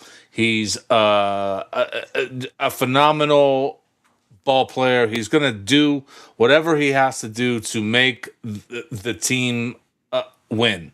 That's right. You know, and you know, he gets a lot of flack because the point book thing has not gone well for the Suns, you know. Yeah. And everybody's right when they say it, you know. But you can't hate on Book for it not working because he's doing what he can. And I just think, you know, I'm an old school cat, just like all of us, I think, are here. Yeah. You know, where we like loyalty, you know, we respect that loyal, just like want to do whatever it takes for the team. You know, having that mentality. Devin wants to be here 20 years. Devin doesn't want to play for anybody else. I hope he's here another 20 years. He's getting closer to the Larry Fitzgerald range on my Valley, loyalty sports. Yeah. He's getting damn close, dude. I mean, he's gonna listen in a perfect world. Like, again, I'm saying this with confidence. Devin Booker wants to play 20 years in Phoenix. He wants to only play for the Phoenix Suns. He wants to bring a championship to this community. And if he gets criticized for the rest of his life for not doing it, he's okay with that because he wants to do it here. Devin can take the easy way out and go somewhere else and probably win a championship. And he'd be the first one to tell you that ain't going to feel right. And so loyalty is important to me, man. Like, I'm from New York, New Jersey, brother. I need to know who I could walk down the alley with. I could walk down the alley with y'all two. You know what I'm saying? I know I can. I can walk down the alley with y'all without hesitation. Devin, I want to walk down the alley with Devin, right? You don't want to be cool with that guy, and then it's time to walk down that scary alley, and they like, my car's that way, Flex. Like, that's not Devin. Devin is the complete opposite of that, and people should be applauding that. They shouldn't be trying to, throw the guy under the bus for wanting to do right by a city that gave him an opportunity, man. This is a kid that was at Grand Rapids. You nailed it. Heywood, you nailed it. Grand Rapids, Michigan, right? Grand Rapids, Michigan. Goes to Moss Point, Mississippi. I'll tell y'all, DevinBooker. Y'all probably, I don't know if y'all have heard this before. I think I've said this maybe once or twice, but Devin could have went a whole bunch of different places than Kentucky. Devin was told by Coach Calipari, if you come to Kentucky, you're not playing. You're not playing, dude. We got the best 15 in the country here. You're not playing. If you come here, in 3 years, you might be an NBA player. But you can go to Missouri, you can go to Florida, you can go there, start day one, and be a first-round pick next year if you think you're that good. You know what Devin said? You know what 17-year-old Devin said? Man, I like that challenge. If I can't make it in Kentucky, I shouldn't be in the NBA. I'm going to go there. I'm going to go there. And you know what Coach Cal did 6 weeks into that experiment? He called up and said, I got a fucking problem. This 17-year-old kid, I told him he wasn't going to play. He's the best player in the gym. Walking through the alley with Devin, straight up. Walk through the alley with Devin, man. That guy's going to bring a championship here. And we're going to all be happy as hell when it happens. Yeah. Because we're not turning on it. We're not turning on. I'm not turning on Devin, man. Right. I'm just not. Honest to God. I'm not ready to. If the Suns win a championship and I die the next day, I am okay with that. I'm with you, dog. Straight up. It's going to happen in our lifetime. It is. I love what you said earlier with the parade back in '93. I was there. That was awesome. We're going to actually have one with a true Larry O'Brien in our lifetime. It's going to happen. It's going to happen. And I can't wait to do it. And I can't wait to be there with y'all. And I can't wait to have that big bottle of champagne and we spraying that thing around downtown Phoenix, right? If you can't enjoy the journey, right? If you can't enjoy the good and the bad and everything in between, man, life's a journey, man. I don't want to sound, commercial or cliche-ish here, man, but I'm a big believer in, you know what? If it didn't rain, we wouldn't care about the sun, man. You know what I mean? We only care about sunny days because we know what rainy days look like, right? And so in that way, man, I love basketball for that reason. I love basketball because it's not always going to be sunny, right? You're going to have some snow, you're going to have some rain, you're going to have some shitty days. But the beautiful thing about basketball is, man, it's a team sport, and when you get it right, it's beautiful, man. And I got confidence these guys are going to get it right. And when it happens, we're going to fucking celebrate and appreciate it because we went through that dark alley and we had the bumps and we had the rainy days. So I don't want it any other way, man. If you told me right now, I want your opinion on both of you guys on this. If I told you right now, and this is kind of a trick question, I don't know, maybe you may go in a different direction, but if I told you right now, we could completely sell out, trade book, get rid of everybody, get a bunch of guys that we have no connection with, we're going to win a championship next year. And then we're going to stink for 20. Would you take the championship under those conditions? You're getting 10 mercenaries. Holy crap. I'm going to let you answer first, Heywood. Go ahead. Of course I'll take Hold on. Not who's on the team. Not who's on the team, just having a championship. Bring it. Yeah, I want one in my lifetime. But that scenario is crazy. You got my brain thinking that's crazy. This is what I'm – go ahead. What you got, Snoop? You want to hear it, dude? Yeah, so this is interesting because it gets thrown in my face a lot, being a Miami fan as well. When LeBron came to Miami, was that just like a scripted championship? It felt beautiful when they won the championship. We had just won one a couple years before that, with Shaq and. Which one felt better, Snoop? The one with D Wade or the one with LeBron? That's what I want to know. Well, D Wade was on both of them, Flex. If you didn't know basketball history, I know that. I'm saying You know what I No, mean. the first one for sure. Well, but you can never replace the first, though, right? But the others did feel a little contrived. I will admit that as as a basketball fan, not just it doesn't matter what team you're a fan of. It did feel a little contrived, Okay. Well, because we got two of the top 5 players, I think, at the time, coming together. Well, 3. I mean, Chris Bosh. Chris You know Chris Bosh. I mean, depends on where you want to put him. You a Miami fan. Do you know who's supposed to be on that team with them besides Chris Bosh? Tell us, Flex. I got an interesting story for y'all, man. I think I've heard this one. Tell us, Flex. Tell the people. Amari Stoudemire was Yep. Okay. Yeah. Right. That's freaking it right. was 100% supposed to be Amari Stoudemire, guys. And I remember it because I was already tapped in and already very much in the loop on things.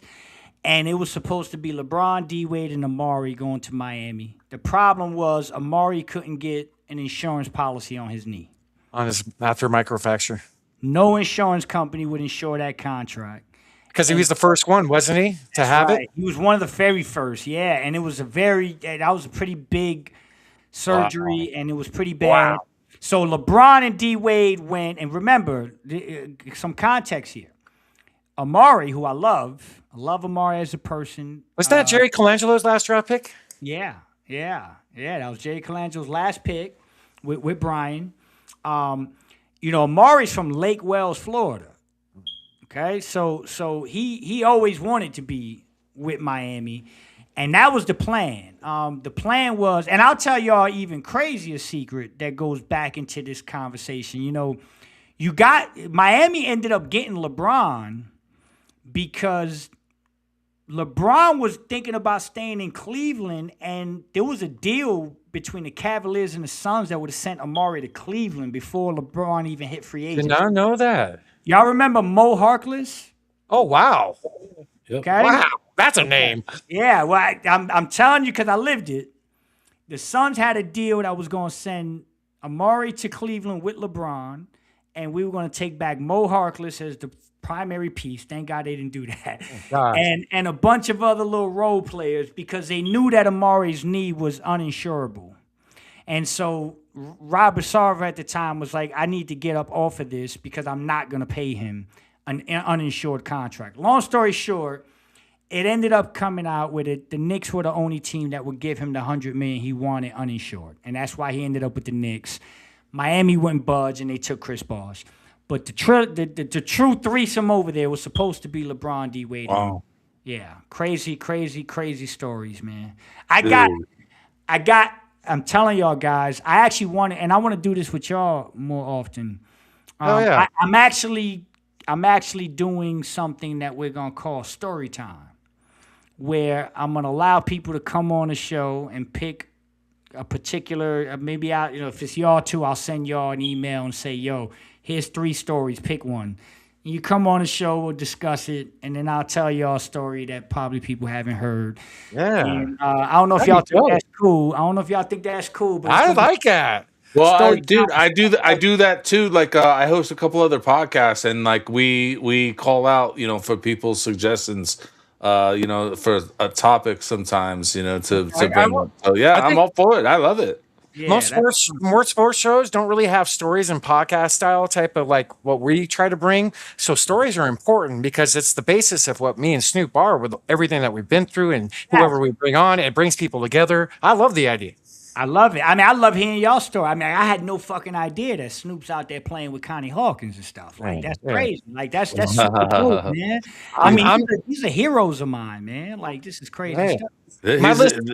Here's mine too, man. Shit. Dude, Flex, we look up to you, brother. This is an honor chatting with you. And my list of players I played against when I was younger is not like yours whatsoever. And yeah, Snoop with the ConnieHawkins. But I did play with Chuck one time. Play with Chuck, really? Yeah. I have to show you. I'm sorry. Yeah, I have man, to. No, let's go. Let's go. Damn, that's a slim Chuck too, boy. That's the best playing basketball Chuck. That's a slim Heywood too. Let's not, disregard that. Hey, Look at that's the shoes. That's- Look at the shoes. wow, bro. Look at that, He bro. won those shoes from me that day since we played for each other's shoes. Is And that that right? jersey that you see is that jersey. That's it right there. Yeah. Oh, So man. and No, hey, bro, you got me. I whatever played your with list is better. Snoop, man, but yo, Chuck, I mean, that's my favorite player growing up. Oh ever. yeah, okay. I thought Yeah. so. He's your KJ is not your favorite player. No, so point guard, Point guard outside the Suns because I know Mahmoud Abdul Rauf is your favorite player. Oh God, man, let me Okay. tell you, you know your stuff. You know, I've been a Mahmoud- fan of yours for a long time, I brother. appreciate it, man. So yeah, KJ was my favorite Suns guard. Mahmoud was my favorite guard to like study tape and play like. Shit, he was the shit. Bro, Mahmoud was incredible, man. Oh, I loved him. Oh, And you know he had Tourette's. yeah. Yes. Is that what made him tick? Like that was like the head Yeah. movements Yes. that he made? Yeah. You know what's something about that, man? And again, this is man. I'm sorry. Am I holding you up? We good? Nah, man, this is great. Yeah, no. So here's the thing, man. So when I was, I'm a 6 foot guard. I The did- over under did is it set at again. 20 now. I don't For- think you're 6 foot, dude. Dude, we met. I think man, you're like 5'11", I think. All right. I- So years ago. when I put the shoes on, I'm 6 feet. all right. The right shoes, I'm 6 feet, right?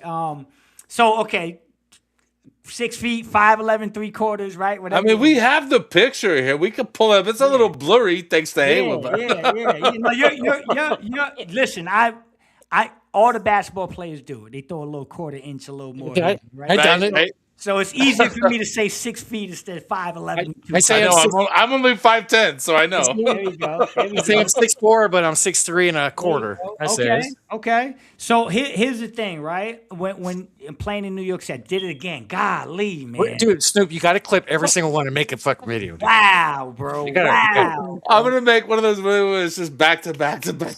Say it. I mean, I should have named my podcast that. actually. It's catchy. It's as much smart. as that's a You, hell of a- hey, Flex. I'm gonna tell you something right now. Be thankful you didn't, because I was just like saying the other day, like I don't know, I may have to shut it down because what's that actor's name? Who's that? Baldwin, Alec Baldwin. Yeah. He had a podcast back in the day called "Here's the Thing." Oh, really? Really? I didn't know that. So yeah, I may have to shut it down. Oh, man. no, we So gonna I don't have know. We're gonna have to find a way to keep that. You got to find a way to keep it. We'll keep that going. He bro. doesn't. We He probably- hasn't done it. He hasn't done it for like over at least 10 years or All more. right, so we'll see. We'll see. Get him, man. We'll get the lawyers involved, man. You can't let go of that, brother. All right, send me yours. I got you, brother. I got you. But check this out. So Mahmoud, right? Mahmoud. So I'm growing up. I'm playing against all these New York Jersey point guards, right? They're all super quick, athletic. Like, so I gotta find ways to get mine. I gotta find ways to use my IQ, and I realized that one of the best moves I developed from a very young age that I learned from my brother was the crazy head fake. Like, literally, I would do this all game. Like, get you off the boop, boop, boop, 2-drop, head pump. It wasn't even a pump fake. It was a little head like this, dudes in the air. I get whatever I want, right? So now I'm watching Mahmoud, and Mahmoud is doing this, and I don't know he's got Tourette's. Right. So I Right. see Mahmoud, and he's like, and guys are just jumping, and he's getting whatever he wants. So now I'm saying, man, he's doing this shit with his shoulder. Like, I'm telling you, it's a true story, guy. I used to record his shit on VHS, and again, I didn't know he had Tourette's. So he would do the head fake and then the shoulder pump. And all those little things would get people in the air. And so now I'm incorporating all this shit into my game, only to find out later, like, I'm like, oh, shit. Oh, yeah, right. That was the really exact wasn't- reaction. Yeah, that was just part of what he was dealing with. And the guy was so damn good that he was able to utilize it to his strength. And so I played my whole life using these. People probably thought I had Tourette's the way I was popping my head. So doing it right. Yeah, Do you ever feel bad about that, like faking the? I have. When I found out what was really happening, I was like, oh shit. But then I appreciated it. I'm like, man, talk about a guy that took advantage of something that some people Yeah. are doing as a disadvantage. He went out there, and that guy was Steph Curry before Steph Curry, guys. I'm telling you, this guy He was. You're not He bullshit. was. bro. was- That guy was fucking insane. Now was- Shaq, I'll tell y'all, Shaq told me this. Now Shaq is from my neighborhood. Okay, I'm born and raised in Newark, New Jersey. Shaq was born out in 7th Ave, New Jersey, which is literally 2 blocks up from where I was at. I have to believe that Shaq wasn't born; he was hatched. Like that's what Yeah. No, happens in my yeah. head. So Probably. And when I tell you, Shaq is really like the nicest dude in the world, bro. yes, he Like, is. He's incredible. But so I'll tell y'all, I was at a place called Alice's Diner in Newark, New Jersey, and Shaq came in. They got a great meatloaf there, right? Incredible meatloaf. One of my favorite things to eat is meatloaf, right? So Okay. I go to Alice's Diner. I'm sitting there with a couple of my ball player homies, and Shaq comes in with, y'all remember Samaki Walker? Oh yeah. Yeah. Okay. So Shaq comes in with Samaki Walker. Now Shaq's from Newark. Shaq has family in Newark. He's got uncles out there. So it wasn't nothing to run into Shaq out in the summertime out in Newark. Even though he was Shaquille O'Neal, he would come back every year, do things at Weekway Park for the kids. And so it wasn't like Shaq, oh shit, Shaq's walking in. It wasn't that kind of Shaq. Matter of fact, he was so frequent out there that it was just like, oh, Shaq's here, right? So he came into the diner. He immediately gets up. He tells everybody, he tells the waiter, he goes, I'm paying for everybody's food in the diner. Like So every serious. bill.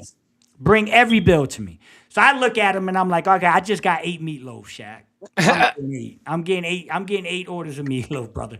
That's on you. But I'll tell you that particular day, we walk outside and I literally asked him, I said, Shaq, let me ask you something, dog. How good was Mahmoud? Like literally. I'm like, how good was Mahmoud? You played with him at LSU. Like Right. he literally told me, and this is a guy that at the time was playing with Kobe, played with Penny Hardaway, was already Shaq and had played All-Star games, and he literally told me, man, he's the best Had player. Snoop rebounding for him at an All-Star game. Let's not forget about that. Did you have okay 95, right? 95? Yeah. So pre-Shaq Cactus. Okay. There you go, pre-Shaq. Yeah, this is before Phoenix. He was in LA when I had this conversation with him. And he told me, he was like, hey man, like I walked in the gym one day when Mahmoud was at LSU. And he said, Mahmoud was in there by himself with a trainer. And he sat at the door and watched Mahmoud make like 200 straight free throws. Like no exaggeration. I'm like, I believe it. Now I'll tell y'all something. People, I don't know if people believe this. My son can tell people. Like I made 78 in a row. I believe that too. I made 78 in a row. That's my career high. 78. Mine's 72. Okay. Yeah, 72. 72. Hey, bro, if you can make 50, Wow. 60, 68. 70% free throws, there you go. Like, you got it, man. Respect. Like, it's hard to hit 50, 60, 70 free throws in a row. I don't give a damn what level you're at. Right. Hard to make. So, that number 200 is crazy. That's crazy. It's crazy. And here's the crazier thing. The crazier thing is that not that he made 200. It's that he set out to make 200. Yeah. And Shaq saw him miss one at like 130 and thought he was going to stop.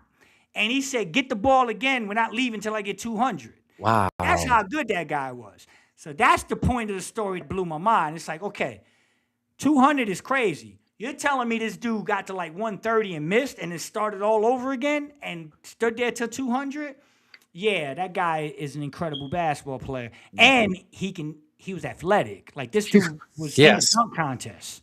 Ooh, he was something else. He was Jackson, something man. else. He was a problem. He was a problem. Problem. He played in this era. If he played in this era. Oh, dude. I'd pay money for that. Oh, God, man. So, yeah. Was it Chris Jackson? Yes, sir. Before he changed his name, yeah, right? Him. Yeah, dude. Oh, yeah, he was such a stud. Stud, man. Tearing it up. That LSU team was pretty damn good. Didn't they have a forward that also played in the league? Big man, yeah, big man. Fairmile Swift. Yeah. Was it him? they had That's off the top of my head. yeah, Stromae played at LSU. Yeah. Yeah, Stromae Swift. There was they had the big guy. I forget the Yeah. big guy. I knew what you're talking about. They made a Sweet 16 run, didn't they? Yes. Yeah. They made a big run. Damn, why can't I remember his name? But yeah, you're right. Guy was massive. It was him, Shaq, and Chris Jackson. Absolutely annihilating guys. And for context, man, like we all know how good Shaq was. Like Shaq was not the best player on that LSU team. It was Chris Jackson. Jackson was the best player on that team. And Shaq would tell you that. And in a true moment, Shaq would tell you the best player on that team was Chris. If Shaq would have trained, do you think he would have been better? Oh yeah. Oh my gosh, Shaq. If Shaq would have trained like Look out. guys now, there's nothing you could do. There's nothing. Hey, is Mahmoud still around? Still alive? Yeah, Mahmoud's still around. Yeah, Mahmoud's still around. Flex, talk to him on your show, man. I'm telling you, listen, I got mutuals. I got mutual friends. Okay. that can All give me right. Contact. I wanna Geek do out, something. brother. Yeah, Mahmoud. Book went to Moss Point, Mississippi, for high school. And if you guys know, you got Book's dad, Melvin, who also was a Mississippi guy, right? He grew up, he went to Moss Point, he coached at Moss Point. Yep. Melvin played overseas, played in the NBA, had a great career, hell of a basketball player. Well, people, Melvin was a top prospect coming out of high school in Mississippi. Guess who he had to play in high school in Mississippi? Mahmoud Abdul-Rauf in high school. And I'm telling you, that guy was different, man. He was a way ahead of his game, man. Mahmoud is a guy that I can't speak enough about, and I wish the younger generation would go back and actually do a little bit of homework on some of these guys, because that is a guy that if he came into this NBA, man, would be a mega star. Like Mahmoud, you got to remember, guys, the three ball right now makes people different, right? You see how Steph shoots the three ball. No, I'll take you back, Snoop. 92, 93. Can you guess what the Phoenix Suns, both of you guys for that matter, could you guess how many three-point attempts the Phoenix Suns took as a team on that 92, 93 team that went to the finals? The whole team. 300. Per game. No, per game. Per game? How many three-point shots per game? 12. Damn. You nailed it. I'm Heywood. I should know this. Come on. You know, oh yeah, you know. Hey. So 12. Is So it really? Wow. Yeah, Okay. 12, like 12.8, I think. Okay. So imagine like that. on the level now. Exactly. Right. That's the Right. whole team. So Right. the three-pointer wasn't appreciated back then. They didn't allow people to take the threes they take now. So you got Mahmoud, who can score 30 every night, but he's doing it in the paint, from the line, inside the three. Now imagine Mahmoud in this era where you say, hey, you're the best athlete on the court, you're the best shooter on the court, you could dunk on anybody, your handle's impeccable. Oh, I'll let you shoot 10 threes too. Like, yeah, man, this guy.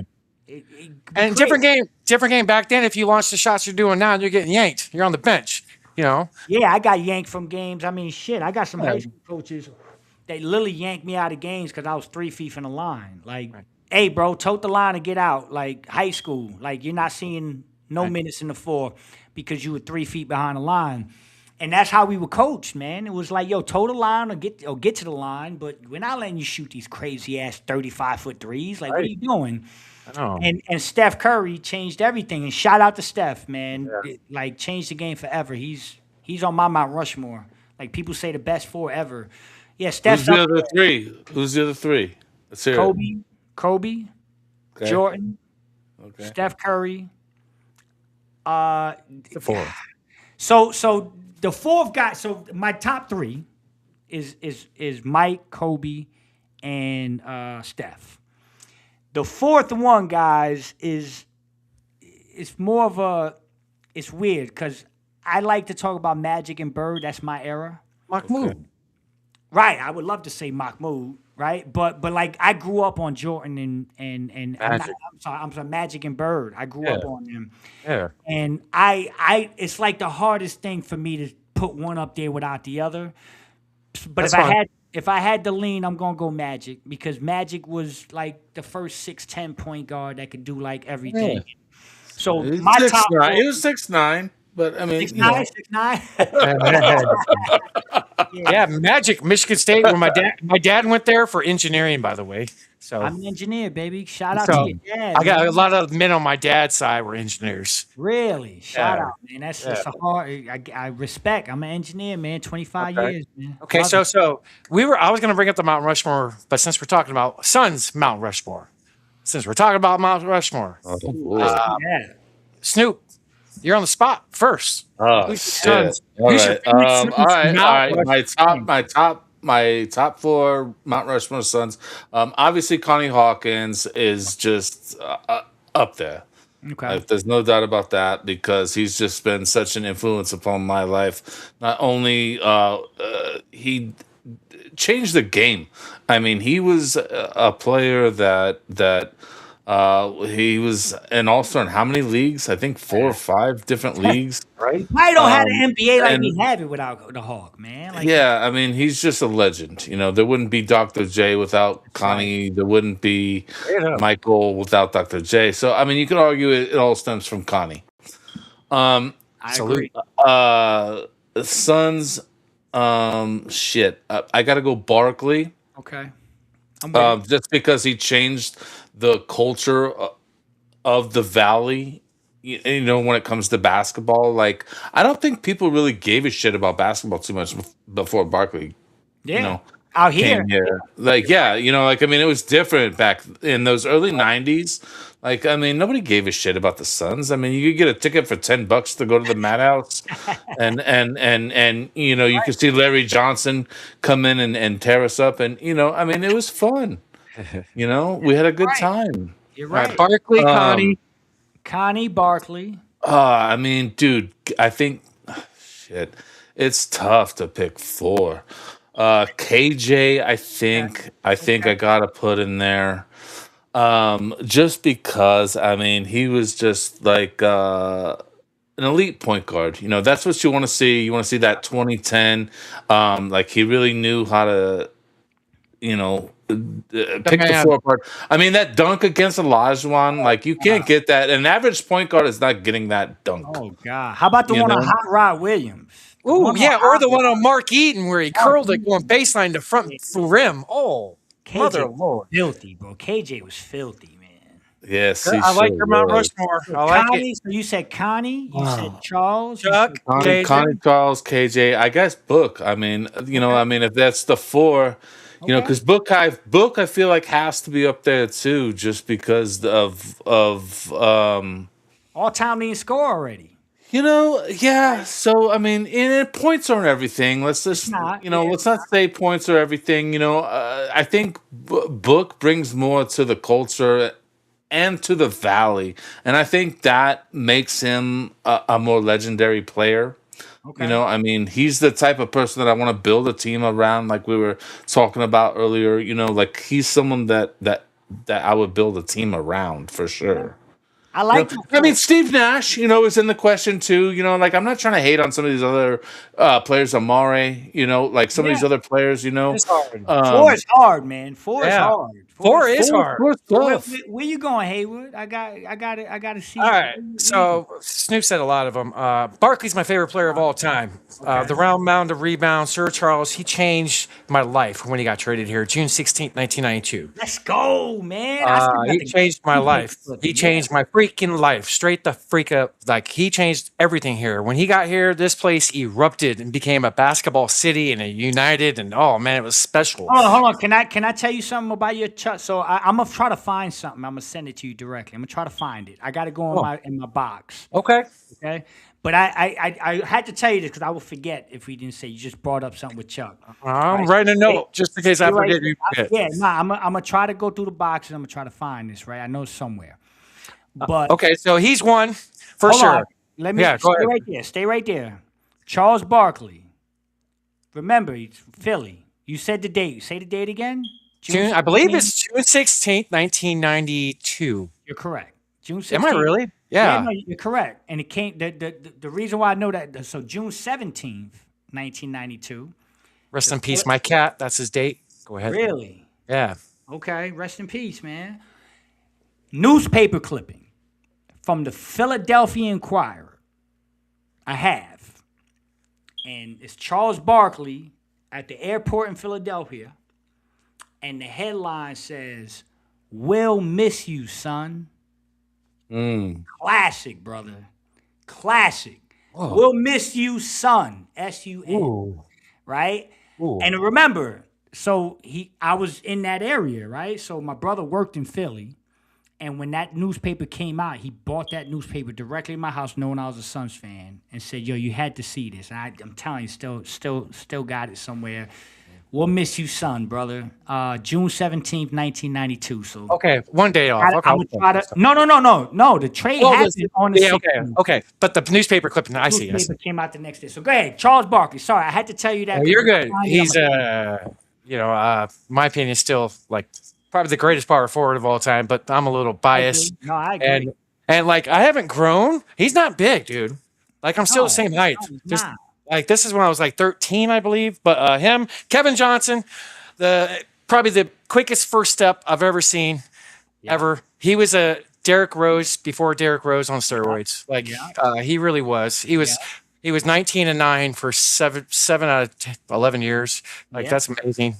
Him, fifth all time in assists per game when he retired. Him is Devin Booker for sure. He's up there. So. It's Nash or Marion, but I'm going to put the Matrix. Let's go. I'm going to put the Matrix. He's one of the best defensive players the Suns have ever played. Dude, he's like second most stats, rebounds, steals, all kinds of stuff. But I loved him. I just loved pogo stick, the way he played. You don't have to design any plays for him. I just loved his game. Just loved his game. That even surprised me. No, I love the Matrix, man. One of my favorite players. I think he's a Hall of Famer. I think they need to start playing. Matrix is a Hall of Famer. He's an all-time great son. Dude, my friend was his roommate in college, man. UNLV? Yep, UNLV. That's where I grew up, is Las Vegas. And you know what's funny is like Matrix Matrix was a junior college guy. Before UNLV, he had to go JUCO. He wasn't highly recruited. He had to go to the junior college. He became junior college player of the year and then went to UNLV. But Matrix is that guy, man. Listen, I'll tell you, one of the biggest sins in the history of basketball is around Shawn Marion. That guy never made an All-NBA defensive team. That's BS. I'm sorry. He should have been that 2006-7 year. He was insane. He should bullshit. Sorry, I'll just say it. No, you, bro. Bullshit. We could talk all day, man. The Matrix, one of my favorite players of all time, and I mean, when you can have, I remember back then I used to scream at fucking people. I'm like, you're gonna tell me Shawn Marion, who's Dean Tony Parker, in the first quarter, Manu Ginobili in the second quarter, and then Tim Duncan in the fourth quarter. Yep. That guy's that guy's the best defender in basketball. Fuck all NBA. That guy can guard everybody. So yeah, I love that you gave the Matrix some love because he's one of my favorite sons ever. All right, so first is Chuck all day, right? CharlesBarkley all day. Kevin Johnson got to be next, right? So I'm with you there. D-Book is going to go down as the best Phoenix Sun ever when it's all said and done in terms of all the stats, right? He'll break all the records because of his longevity. So, Book. And then, man, the fourth guy, I'm gonna be different because I want to show everybody some love here. So you said Steve, you said Matrix. I'm going with Amari. I think Amari, my guy Amari, man, he made the Hall of Fame for a reason. I think for my money, if the knee injury doesn't happen, if he never has that microfracture, holy shit, I've never seen a guy. Tim Duncan will retire probably that next year. Sorry. No, you're 100%. Amari had the quickest, most explosive, get off your feet, dunk on you at any time that I've ever seen, brother. It was unfair. Like a pre-knee injury Amari was probably most athletic pound for pound player I've ever seen with my own fucking two eyes. I mean, he would just grab a ball for any spot, one step, half a step. He's just bodying you. And then he hurt the knee and then got a crazy jumper. Like, Amari's great, man. And then his hands, right? The ability to catch all those Steve Nash bounce passes and finish them. So, yeah, I'm going Chuck, KJ, Book, and Stat. Ooh, I love it. Snoop, that's an applause. That's a Suns Mount Rushmore. That's awesome. That was a fun segment. I loved it. That's fun, baby.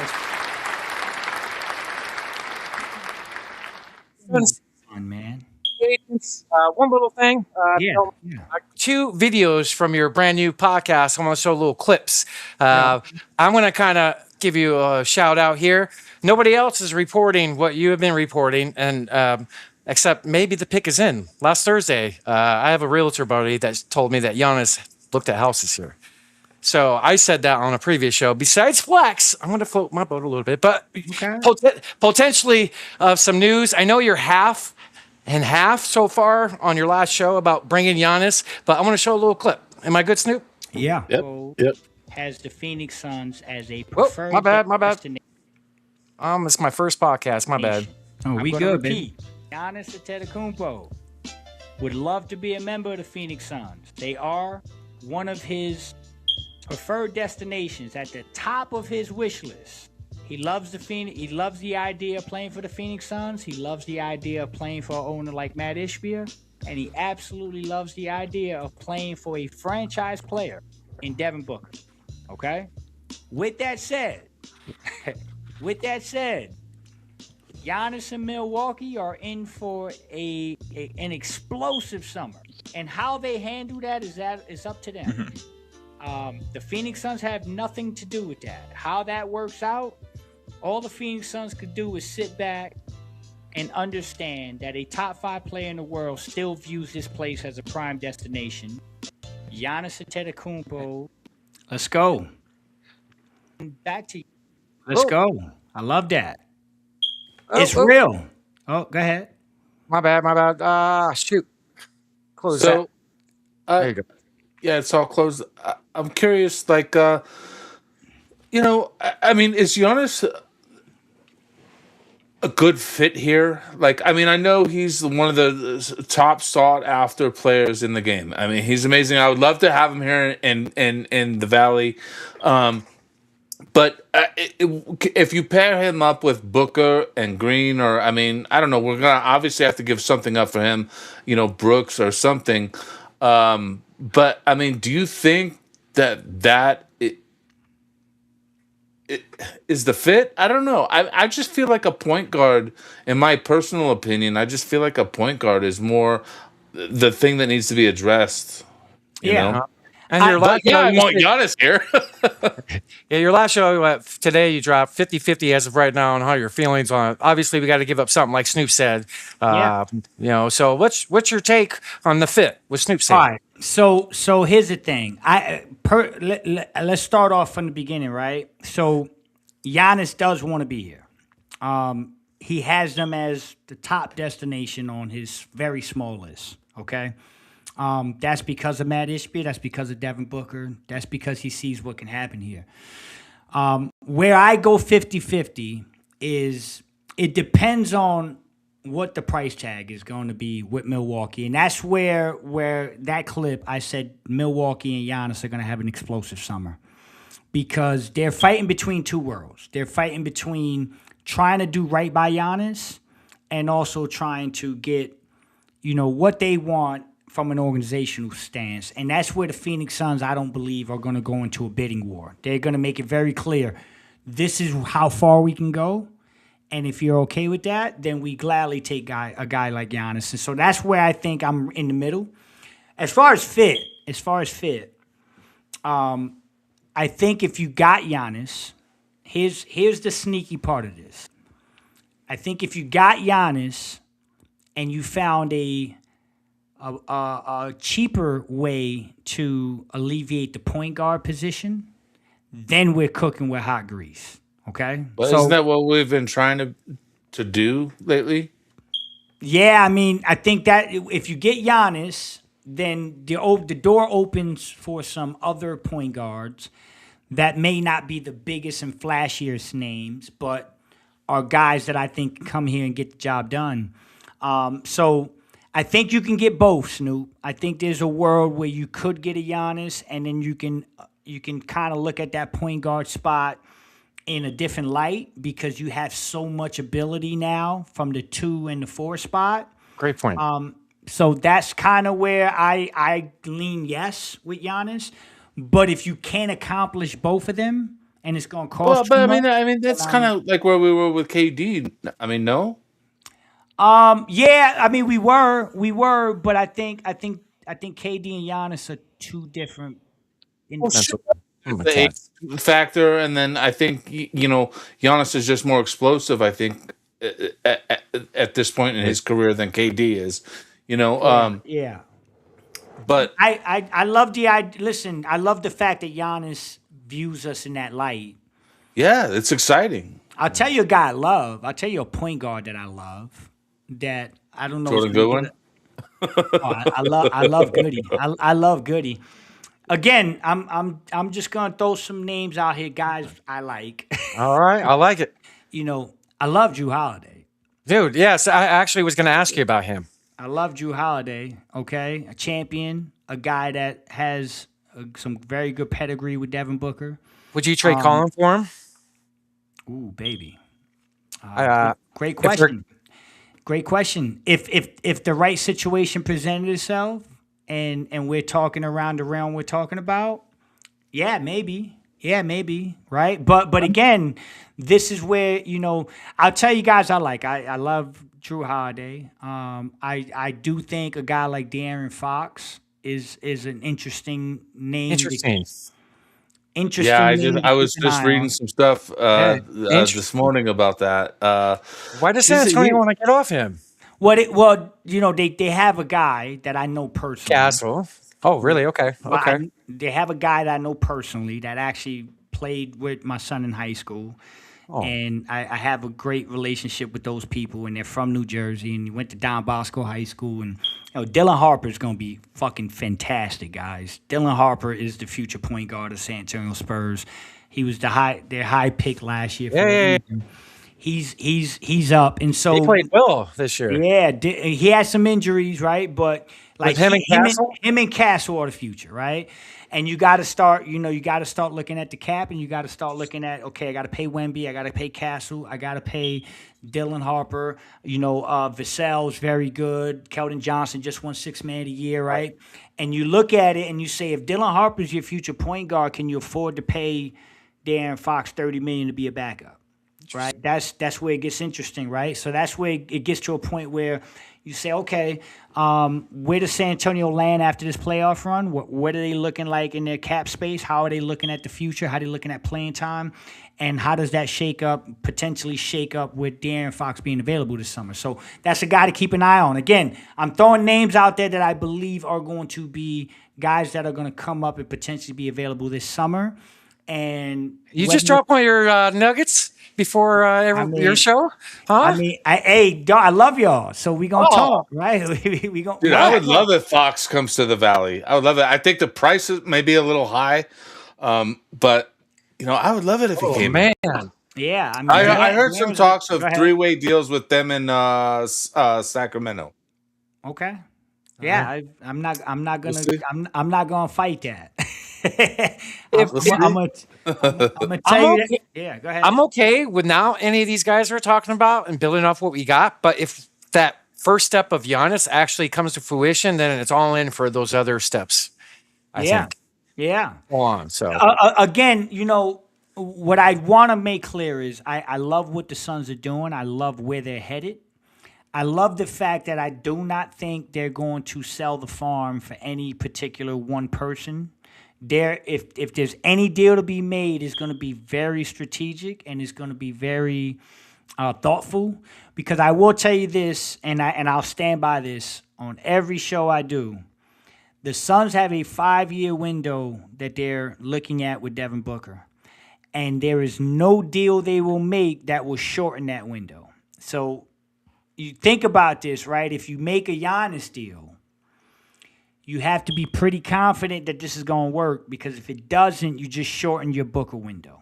Because you get what I mean? Yes. So it has to be done the right way. It has to be done with you forecasting out and not being in a situation where if you did that, you gave up so much assets or so much equity that you can't recover if it doesn't work out.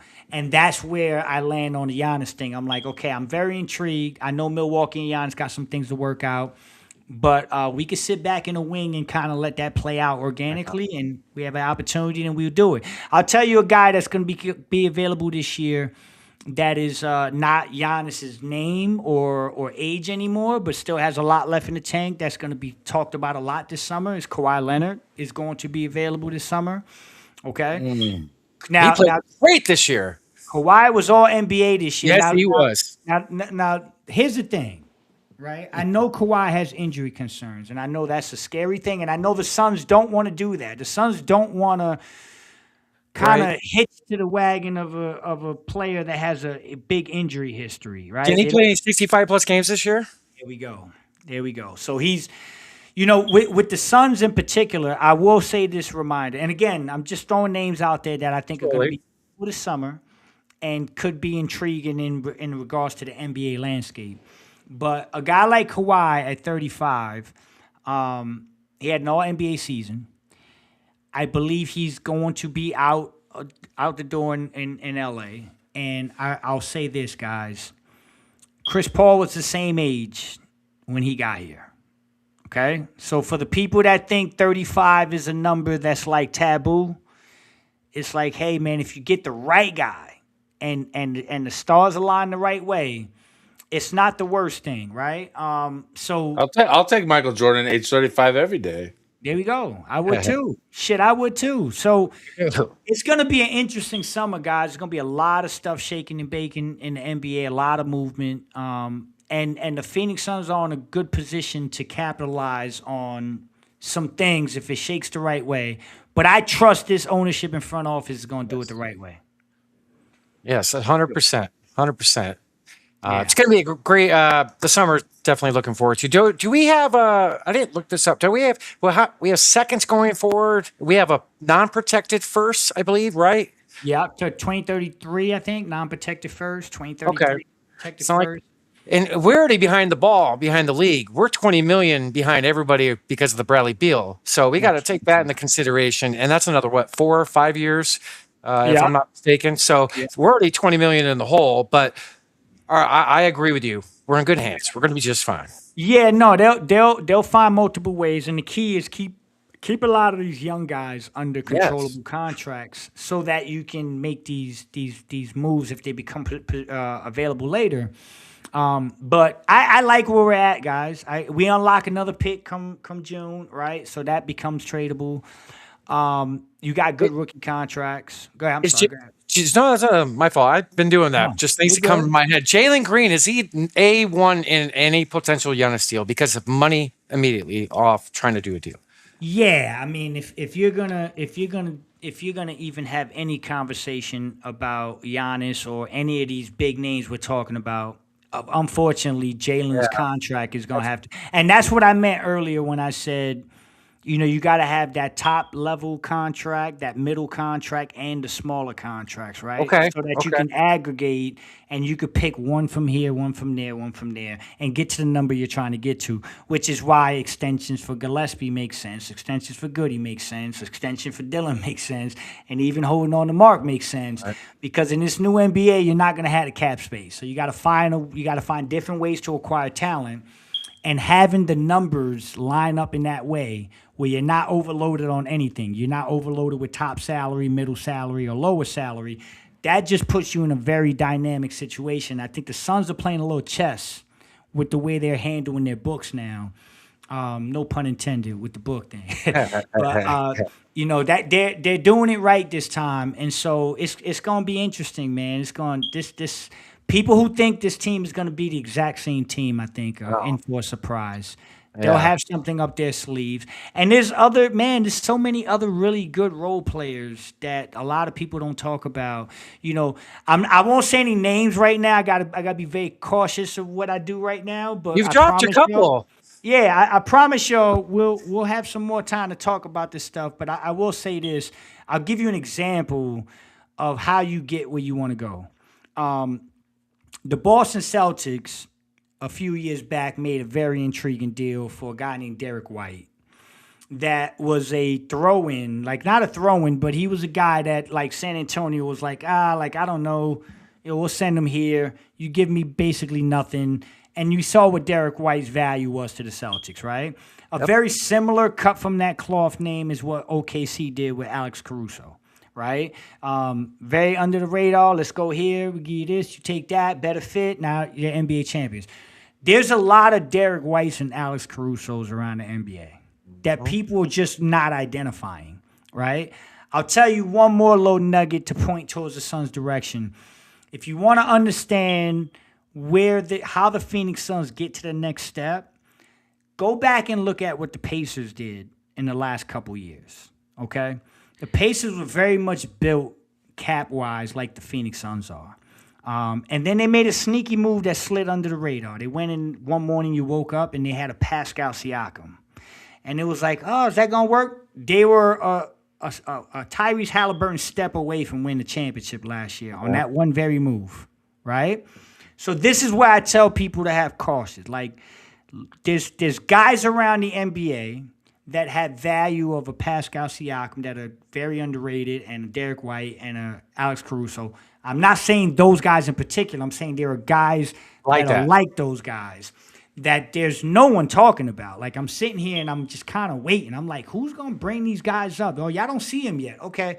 Y'all see. They'll come to light. They'll come to light. And when it happens, then I think people are going to be like, holy shit, I didn't see that coming. That guy's pretty good. That guy's actually exactly the type of guy we would need here. So I don't think the Suns are as far as people think, man. They're one sneaky move away from making this shit very interesting. And that's why I think this summer's going to be fun, because there's some guys out there that I haven't heard many people talk about, but they're on the radar. They're on the radar. Yeah. That's right. So a lot of fun stuff, man. That's right. And that reminds me to watch the Flex from Jersey's podcast, the Unc&NefPodcast episodes all the time. A lot of content they're putting out. I want to share his X page, Snoop, show all the people at home where to follow him on X. Just show him some love. If you want anything Suns or NBA related, or just make yourself a better person, follow this guy. So I want to pull it up. I think I have it shared here. This is a nice picture. Rich Sign, shout out to him. Great man. That's my brother. Love Rich. He's my brother too, brother. Oh, that's what's up. That's I what's think up. since 2007 we've been friends, I believe. Yeah. Great guy. Salt of the earth, man. Love Richard, man. I got to go see him soon. I'm actually going to be doing something with Fox soon. So, okay. I got to go see those boys soon for some off-season stuff. But, man, this is a blast, man. I tell y'all something. I'm looking at the clock here. I'm looking at the timer. No. And I mean this in the most respectful way. I'm looking at this, and it looks like we've almost gone 3 hours. Wow, that's a record for recording with a guest list. I swear to y'all, it feels like 3 minutes. Flex, I'm gonna tell you, dude. I was only planning on like 45 minutes. I didn't think. No. I didn't think it was going 3. I'm excited for it though. I love it. Man, this is you don't understand. Like, to sit here and talk basketball with two great people and have the fun we had and have the organic, peaceful, positive conversations we've had and do almost 3 hours of this and feel like it's 3 minutes is totally on. It's y'all. It's y'all, man. Y'all got something special. Thank you. I love what y'all doing. The ability to just have good conversation and just tell stories is magical stuff, man. This is not normal, guys. To be able to do this the way we did this tonight is not normal. Don't let anybody tell you it's normal. Dude, what you're doing is not normal right now, dude. You're blowing up with your Unc&Nef podcast. Let me pull this up real quick. Yeah, pull up that. Show the people at home. Thank you, Flex. That means we're all doing this. You guys are growing, man, and we'll do anything we can to support your guys' podcast. You guys just keep posting content. Dude, I mean, every day is a tough nut to crack. It's only been around for like what, 2 weeks? Not even, man. I think Friday is our 2-week anniversary, man. And so we working hard, man. And I can't thank y'all enough, man. This is super, super dope that y'all showing some love and I see y'all supporting and watching the videos, and man, it means the world to me, man, because it's you don't find this in this space very often, that there's this much positivity and love. We need more of it, man. We gotta stop fighting with each other, man. This is just come together and let's all win. You know what I mean? Great message. It's been an honor, and just to even have this space to, dude. Thank you. I'm kind of overblown with words right now as far as like how organic this was, and that's what we're just shooting for, and we're trying to do something different in a positive way. You know, we might not know everybody, but we know ball, and we have experience with ball, and we love talking to people about positive stuff. So that's what we're trying to do here. You're welcome here any freaking time. That link, open it anytime you want. Jump on, even don't tell us. You're good. All right. I'm gonna take y'all up on that because I had such a good time, man. This ain't the last time. We're gonna do this a lot more often, man. I promise. So I know, like we're like new to the sports media, but as long as we get there. No matter how we get there, new school, old school, and just do our journey of how we're supposed to do it. So, cheers to Flex, dude. Guys, cheers to freaking. Much love, brother. Much love. Salud. Much love, man. Appreciate and love y'all, man. Shoot. Any final words for the people at home, Phyllis? What you got, Snoop? Dude. I'm excited to see what happens in the offseason for the Suns here. I'm excited to see what happens in the rest of the NBA playoffs this season. My bracket's already fucked, so I don't care that much. But I'm excited, dude. I'm so excited to finally get to talk to Flex, man. Because this is something I've wanted to do for a long time. We always talk about it for a long time, Flex. Me and Snoop always talk about wanting to talk to you, dude. You know what's funny is I probably should have mentioned this at the beginning, but it's so funny is like that night when we went to the game when we met you, dude. I said to him, I was like, dude, who are we gonna meet tonight? No, seriously, dude, because like we always meet like a former player or like celebrity of some sort. I was like, we always meet somebody, right? And I was like, who are we gonna meet tonight? And then we meet you, right? And then when we're driving home, I was like, dude, arguably that's fucking way better than any other fucking celebrity. Because how often do you get to meet like an insider like yourself? Like, you know what I'm saying? Like that's even more rare than man. Y'all are this. Y'all making me. This is I'm at a loss for words, man. That's super dope. That's super dope to hear, man. But the feeling's mutual, brother. Like I met y'all that first night, and I knew. I'm like, man, these are two really good, salt of the earth people, man, and you just can't get enough of that, man. And so I want to again apologize for taking so damn long to do this because this is well overdue. What are you doing next week then? Hey, brother. Hey, brother. Listen, my son's graduating from ASU on Monday. I'm super proud. We got family flying in. It's gonna be a cool week, but I got time for y'all always, man. So let's do around draft free agents time if you want. You know? Yeah. I mean, listen, the draft lottery is the 10th, right? May 10th is the draft lottery. It's my mom's birthday. Oh, there we go. Mama. And that's Mother's Day, right? And that Mother's Day Sunday. Oh, shoot, right? it is. Yeah, so let's celebrate the mamas, right? And then I think, that'd be great, bro. Whatever y'all want to do. After the lottery, let's start talking some draft. We had some guys come in. You know, we were starting to get some guys to come in the gym slowly here to get some workouts. Yeah, if you get you and Suns Worldwide on, maybe like right after the NBA season ends, and we'll talk. Yeah, let's do it, man. Let's do it, guys. We'll talk about Heywood dodging the NBA draft, and then. Well, we don't really. We're not going to do probably very much with the draft. We could. No. So I'll stay in. Okay, okay. So we got some things that could shake that up a little bit. So. Ooh. Yeah, so we may want to talk before the draft about a couple options, right? So it's gonna be fun, man. Shout out to my boy Nick Boyd, Big Ten, Wisconsin, All-American team, entering the draft this year. I coached him in high school, played with my son. Where he grew up? In New Jersey, Nick Boyd, he played at Wisconsin this year, made the tournament. He was actually the starting point guard of Florida Atlantic a couple years ago when they made the Final Four and lost to San Diego State. He transferred to San Diego State, took them to the NCAA tournament. Then he went there and had a monster year at Wisconsin, like family. and he's entering the draft this year. So Okay. hopefully he's a second round pick, and he's a 6'4" guard, shifty lefty, got some skills. We can always use another nice ball play out here in the Valley. So I'm just throwing that out there. I think Shifty Lefty is going to be my new rap name. Shifty lefty. I like that. Let's go, Snoop. You got a bunch of rap names, man. Let's go, baby. Let's go. Yeah, it's gonna be a lot to talk about, though. Yeah. So listen, y'all tell me All right, when y'all all will right. need me back.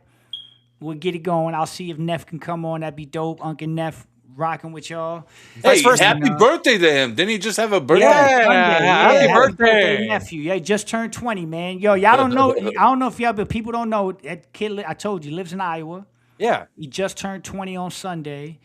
And fun fact, the dude's 6'8", legit 6'8". He's fucking 6'8". Yeah. Yeah. Nephew legit 6'8", man. So What's his yeah. post game? Hey, it better be good at 6'8". You know? Yeah, we'll have to see if he can post up Laz, huh? Oh yeah. Oh man, Laz is a huge man. What's Laz? 6'7", I think. No, he's almost 6'9". Who's Laz? He's a guy. He's a friend of y'all ours. guys? Okay. Yeah, he's a podcaster that's on our podcast network. All right, we gotta get out plays in ball. the gym. He's a Canadian that thinks he can play some ball, but he's been riding the pine up north forever. So we'll see. I got to meet Laz. I got to see what's up with Laz, man. Yeah. This is it's probably going to be my favorite show, to be honest with you. This is like more at home because not just covering like national stuff that we do with national people. We've had some great freaking guests come on, and it's getting bigger. You know, like 2 weeks ago, we had a guy that worked for Matthew Berry, the fantasy legend, on. He worked for him. Yeah. His main writer and Tip Major came on. We had this guy. Wow. We had Joe Cirillo of VSiN Radio on here. We had Doug Franz on. Doug Franz, shout out Doug Unplugged. Baby. It's my guy. And I just love it. I just love talking to people about sports. Just love doing it. And hey, keep killing it, guys. I'm telling y'all, man, keep killing it. I see y'all growing, man. This shit is super dope to see y'all doing what y'all doing, man. And again, man, you know, the way y'all do it is different, it's unique, and it's appreciated, man. So much love, respect, salute, man. I can't wait to do it again. Yes, sir. More stories too, because I learned some shit about y'all today. I mean, back to the yes, sir. I learned some things about y'all today. I'm sure there's more stories that we need to unpack. Oh yeah. Lifetime of stories. We can do a whole podcast about it. All right, so here's what we're gonna do. We're gonna make a promise right now. Next time we get on, and really, really soon in the near future when we get on, we're gonna do another story time. I'm gonna tell a story. You could tell a story. You tell a story. Hide it from each other. We just gonna bring it out. I'll tell y'all. I'll tell y'all what. I'm gonna tell y'all a story about a team that a particular team from New York, New Jersey that I didn't get into on this episode. That'll blow y'all mind in regards to NBA talent and people y'all seen. So, tell y'all some cool shit.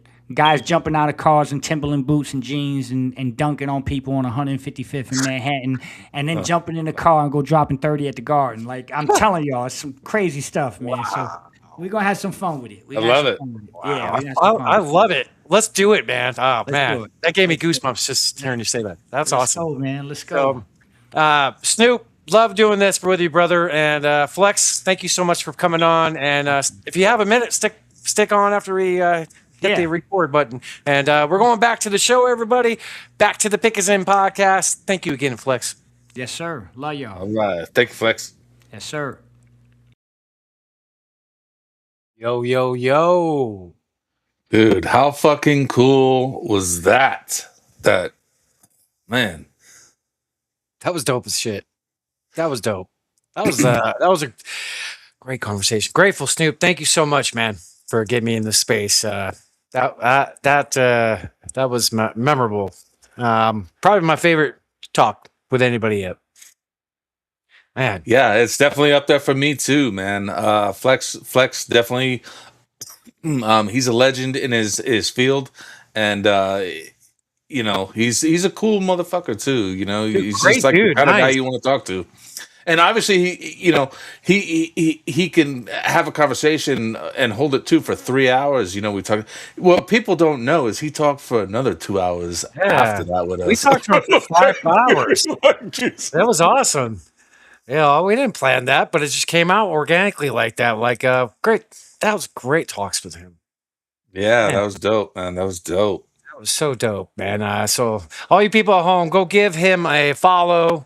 I got his. I'm gonna actually. You know what? You got his page, or I got his page. I could do that. I got to follow Flex from Jersey up on the screen on X right now.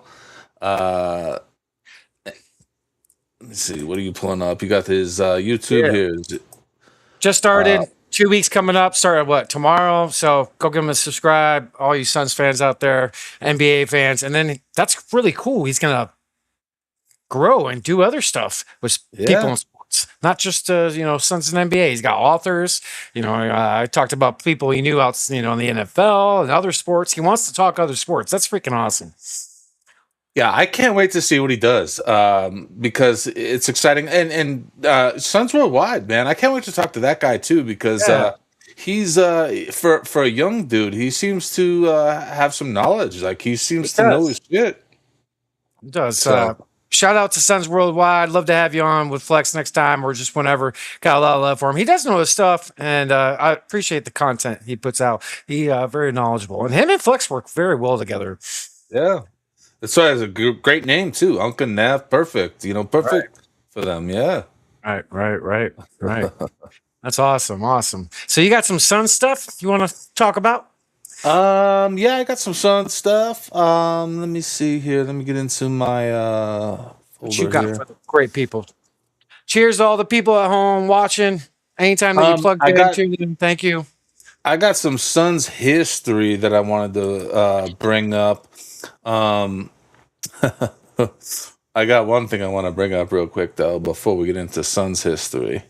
What you got? You got. This is a funny tweet. Shout out to Hater Report. KevinDurant on his burner right now. I knew the Rockets couldn't win the series against the Lakers without KD. Gotta have such super people. I don't care who you are. That's just a funny tweet. I try to create it. Yeah, make light of every situation. That's kind of like how I live my life. You just gotta make light of it, dude. Have fun, man. What are you gonna be upset? Like, what the fuck are you doing? So we talked about those top 4, like the Mount Rushmore of Suns players, and none of us named RichardDumas, and arguably RichardDumas might be my favorite Suns player of all time. Yep. Yeah, for you, you're a huge fan of him. I loved him too. He's in the conversation because I just believe that he had so much potential and talent, and I just wish I could have seen him. For anybody doesn't know who Snoop's talking about, it was small forward back in the early '90s. What he played 2 seasons here, right? Man, he got in a drug addiction and stuff like that. Had so much game. He was on the All NBA rookie team, I believe. His first year. Could have just told people to Google him. He didn't have to give his fucking drug resume. Right. But no, he got caught up, as all of us do. I'm very open about my past, so I talk about it. But it's a shame that his NBA career great player wasn't longer because he was a phenomenal ball player. We gotta get you a Dumas jerseys. Yeah, well, I've looked for them. I've tried to buy one. I've tried to find a good one. It's like I can't find a good one. There's some old replica ones out there, but there's not too many official ones out there, especially in size fat. But that was funny, by the way. But this is from 1993. And this is in the playoffs. RichardDumas against Vlade Divac, and that's the Lakers. Dumas had 18 points this game, but let's just watch this. This dude was such a stud. Love that quote, by the way. Marley driving hard. Dumas. Does he ever throw him down? And hard. Right on bloody D-bot. Marley driving hard. So good you guys see it twice. He was awesome. He was such a slasher. I thought there was more highlights. Maybe I had the wrong video selected there, but yeah. I mean, dude, I remember rebounding for him during a game, and KJ was right there, and he was just like Dumas kept hitting the shot. KJ kept hitting the shot off the glass and was like, "Yo, Richard, hey, this is your shot." You know, he kept giving him shit. And it was just like cool to see the relationship that the players have, you know, like on the court like that. And I'll always love RichardDumas. I mean, he was an amazing Phoenix Sun, and it's a shame that, you know, life comes at you fast. Yeah, you know, and it really does. He was awesome. I think he was all NBA rookie or first or second team. Second team. Okay. Great slasher, great baseline player. Man, he could shoot a little bit too, not too deep, but mid range. Could play with some defense with his athleticism. Yeah, he was a good. I heard he's a hell of a fisherman too. Oh, you know, that's funny you say that. That just clicks some thoughts in my head. He worked one of my car washes for me. Like, not for me, but the company I was with at a different location once. But yeah, I heard he is a good fisherman, actually. That's funny.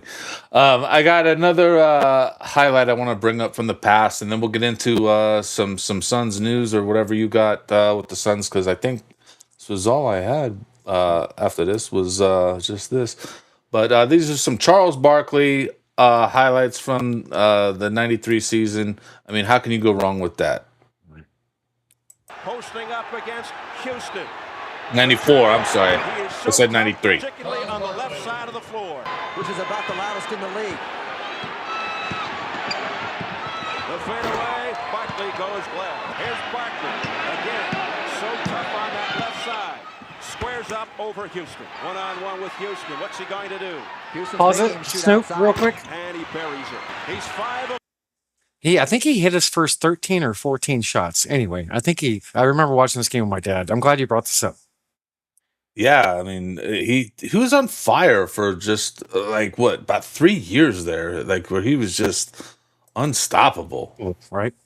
Pick and roll, baby. From the field, Warriors by 6. Biggest lead 7. Barkley answers right back with a 3 of his own. You have to take a field goal. He's almost scary in terms of Barkley.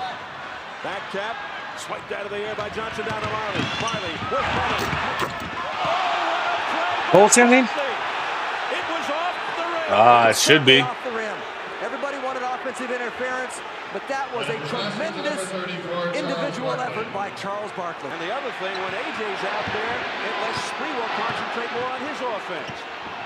Barkley, oh brother, he's 9 for 9. CharlesBarkley with 21 points here in the opening quarter. They get it back. Here's Barkley. I was watching this with my dad, Snoop. I remember this. 4 steals in game 1. If he makes this.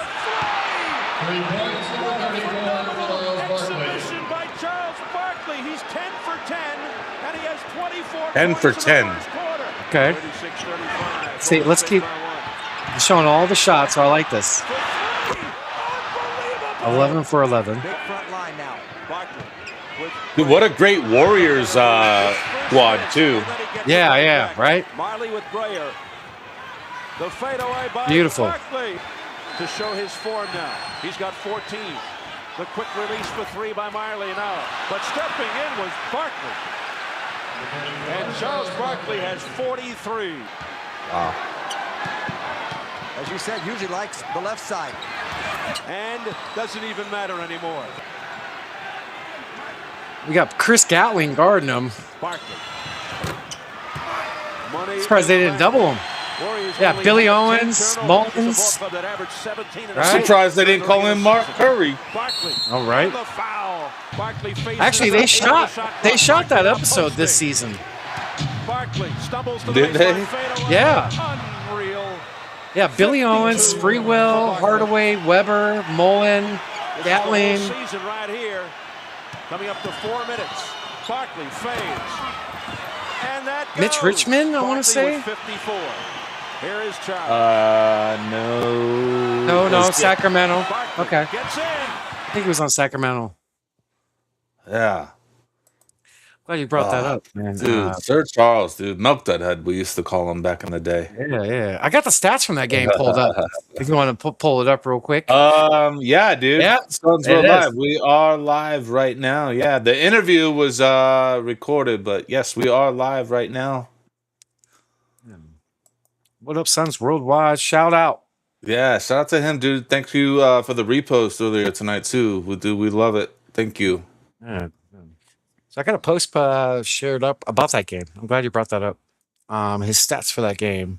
I remember. Look at that. Dude, yeah. 56, right? 14, 4 and 3, 23 of 31. Yeah, it was his first, 13 or 14 shots that he hit. I believe that episode of Hanging with Mr. Cooper was shot this season because you're right. Curry was on the. Was his name Curry, right? Or what was his name? Yeah. I believe it. Mark Curry. Yeah, I believe Mark Curry was the actor's name, but it was Hanging with Mr. Cooper was the name of the show. Yeah, his name. I believe. I think that's his name in real life. I should Google it right now. Hold on, let me go ahead. But another thing that people, I'm glad I would have been prepared, but that was the Chris Webber behind the back dunk on Chuck game too, I believe.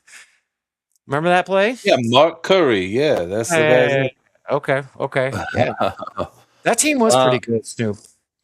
Dude, what does this mean? You guys coming on right now? What's up? Unc and I will be joining soon. That'd be dope. That'd be dope. Love to have you on, man. You guys are awesome Suns people, great takes, very knowledgeable, good people. So welcome on anytime. Nothing but love here for the Pick Is In for our Suns family out here. Yeah. That game was awesome, Chuck. Yeah. I think it was a Sunday afternoon, I want to say. I think. I could be wrong, but yeah, I remember that game. That was awesome. Man, that's one of his best games he ever had, too. Yeah, I mean, it was just like one of those games where you remember when Jordan described that game that he played where it says, I feel like the basket was this big. You know, you got to imagine that's what Chuck was feeling that game. Because I felt that before when I played, like, you know, where you just like, you can't miss. There's like, a few times in your life where you literally could throw up anything and it'll go in. Like, literally. Like, I know what you mean. Yeah. But yeah, when the basket's that big, he says it's one of his best games. I don't think he says it's his best game. I think his best game that he says personally, Chuck, is the Game 7 versus the Sonics the year before in the Western Conference Finals. I think he had, 40, I could be wrong, 48, 24, something like that. I don't have it off the top of my head, but that was one of his best games ever. Wow, hanging with Mr. Cooper. Holy moly. Well, I mean, I'm disappointed for you not knowing that stat, dude. Like, where's your head at? Are you in this podcast right now, dude? I took a little break, man, for the 3 hours.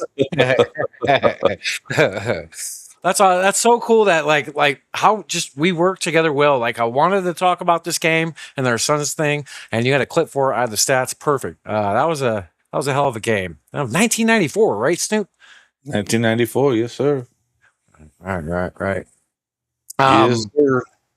I think we should. Hey, let's pull up the screen. I got shared 2 scores. We got a game still in progress. It looks like the Pistons won Game 2 to take a 2-0 lead in the series against the Cavs, 107-97, and the Lakers are down 13. Just started in the 4th quarter in Game 2. So we got a game currently in progress. The Cavs are. That's surprising. You know, the Cavs are in this position right now. You know, man, like I think they'll get it together. I think they will. Hopefully, they'll make it a series. I just want to see a good basketball series. I don't want to see 4-0, 4-1s. These are good teams that we still have available. You know. Yeah, Cade Cunningham. He might be the real deal, man. He's badass. So, like, I know you don't do like fantasy basketball, Snoop, but he was a 1st-round pick. He is that good. So Cade's the man. That's funny that Suns Worldwide chimed in. I actually have a post that he made I wanted to share with some Suns stuff. Talking about Giannis. Let's see here if I can find it. Hey, I pulled it up. Thanks for sharing it, Snoop. Yeah, Suns Worldwide. Jason, he made a little clip about Jason Williams talking about Giannis coming to Phoenix. Let me know when I'm good, Snoop. Yep. Giannis going to Miami or something. He don't want to go to Boston. He's gonna go to Phoenix. Nah, I don't think he liked the West Coast. Really? Giannis? He said he don't like LA or something. Same. But Phoenix not LA, but. But if the Knicks, I mean, You don't like LA? Oh, whoa. Why? I think it's just an overrated, spread out city. I think that probably if you live there and you have a good sense of like your community, maybe it's great. But visiting LA is always an unfulfilling experience. That's unfortunate for you. You know that you should go to LA with me. What, you just because you smoke weed there that I'm gonna have? Well, I also smoked weed when I went to LA. It don't have anything to do with smoking weed. What, I mean, you go by the beach? No. Mm-mm. So what is it? Gotta go. Pitch it to me then. Sell me on LA. I've never met anyone that said they don't like LA. Oh, You're I the think first person. LA. I don't like LA. I'll say that. Like overrated travel cities. I think like you look at overrated travel cities, like any like top 10 list in the world is going to LA is going to be one of the most overrated cities in the world. This? What do they like to do? Read books and fly kites? The community deserves to have a good LA's time. a good spot to fly a kite. Yeah, that's the one thing you can do in LA. There's so many things LA. There's so many more things to do in LA than New York. That's pretty cool. Shout out to Suns Worldwide again. That's funny. Yeah, that is funny. I agree. I'm not a fan of LA. I mean, so here's the thing. To quote Flex, here's the thing. 23 times, by the way, Snoop. Is that what it is? 23? Yeah. I love it, LA, in a sense that it's like an interesting place. Like the climate is perfect. You can't ask for better weather, better climate. I love that the beach is right there. The mountains you can go snowboarding is right there. You got everything right there. It's a world-class city. You've got everything that you need there. You've got places you can go hiking. You can go do this. It's great. All right, plenty of sports. That's for sure. LA kind of sucks, though. Yeah, I'm not going to disagree with you, brother. It's better for a tourist for sure. Yeah, like I wouldn't want to live there. Now, San Diego is a different question, in my opinion. I'm not. I maybe I'm getting old. I just being around 20 million people doesn't excite me too much. Yeah. Being old. How old are you in podcast years, Snoop? Well, I'm coming up on 1 year, and I'll tell you, I feel like I'm 5 years in because I've done so many podcasts over the last year. I can't even believe the number. It's insane. Yeah, I don't don't know. want to live in LA. I agree with you. I don't want to live there. Yeah, no, I mean, I lived, just outside of LA, and it was just traffic all the fucking time. And, even, dude, I was in a good situation, and I talked with Carter about it, on when he came on Here's the Thing podcast, working for vans out there, and just like the traffic going to the skate park every day was just brutal. It was 55 mile drive, and that's no traffic. You know what I mean? If there's traffic, like, fuck. Right. Bring Giannis here if it's meant to be. Let's see what happens. It's gonna be a great off. Dude, I'll be honest. I didn't think there was a chance. Flex got my hopium built up. Right. He definitely did it, and that's exciting. It's exciting. People want to play here. That's everything that like his connections tells how well ran we actually have our organization from top down. Like it's pretty damn well ran. It is. Yeah. And trust the guys that's in there.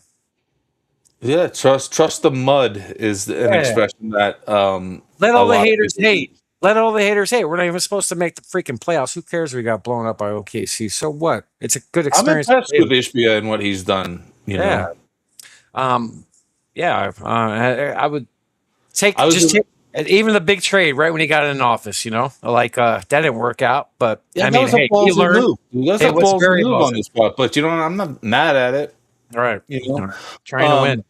The Colangelos, when I was a ball boy, the Colangelo family was just like the ideal representation of what you would want from an NBA organization. Like it was a family. They built the team into a dynasty. Because I say that even though they don't have a championship, they are. Like you can Explain to never people what you take them mean by out of that. Phoenix. You can never take them out of Phoenix. This is the Phoenix Suns organization. Like you can't move them to anywhere else. And people, the fucking haters were saying, move the Suns to Vegas. There's no way on God's beautiful green earth Ain't gonna that would happen. work. Ain't gonna, yeah. Right? I mean, you could move the Suns to fucking Utah like they did the hockey team. It wouldn't work. But this is a dynasty NBA team. Right. And you know what? Like, it's not one of the teams that gets shipped around and moved around. Like, I'm just saying, they're an original organization, and they will live and die here in the Valley. And let's be honest, it's the best sports organization that the Valley's had ever. Yep. Yeah, I mean, I don't know. I think it's like what, 6th, 7th all time in NBA winning percentage. We've been around almost 60 years coming up. And how many years in a row do we have 50 wins? Like, didn't we have a grip between like the late 80s, 90s, and early 2000s? Set the record, I think. It may have been broken by now, but I believe they set the record for most 50-win seasons in a row or something. Right. And to your point, they were contending against the 80s Lakers. Yeah, and they did damn well against them too. The 90s Bulls. I mean, right. And then to your point, Snoop, just how we mean by like dynasty is like not championship, but like a awesome franchise built, like how it's branded, like how it's been, how it's ran. Colangelo, right, who his dad, like this is planted in Arizona. Like it's not going anywhere else. And it's not leaving the NBA. Like the Suns are here to stay. I'm excited about the offseason, brother. It could be a really good, really big offseason if some of this stuff comes to fruition. Yeah. I think so too. And I said it in the interview. I think the point guard, is my biggest concern. And the 5. You got to hit the 1 and the 5.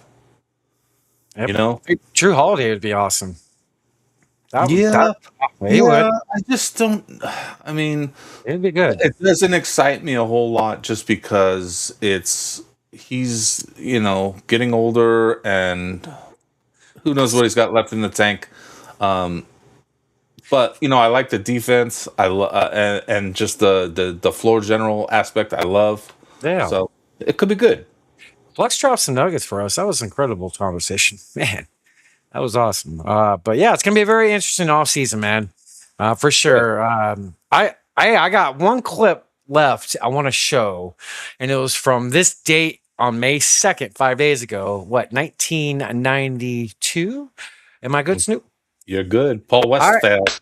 The famous PaulWestphal prediction against the Lakers first round 92 playoffs. They were the 1 seed. They were the 1 seed against the Lakers, the 8 seed. They were down 2 games to none. It was a best of 5 back then. And look what PaulWestphal said before game 3.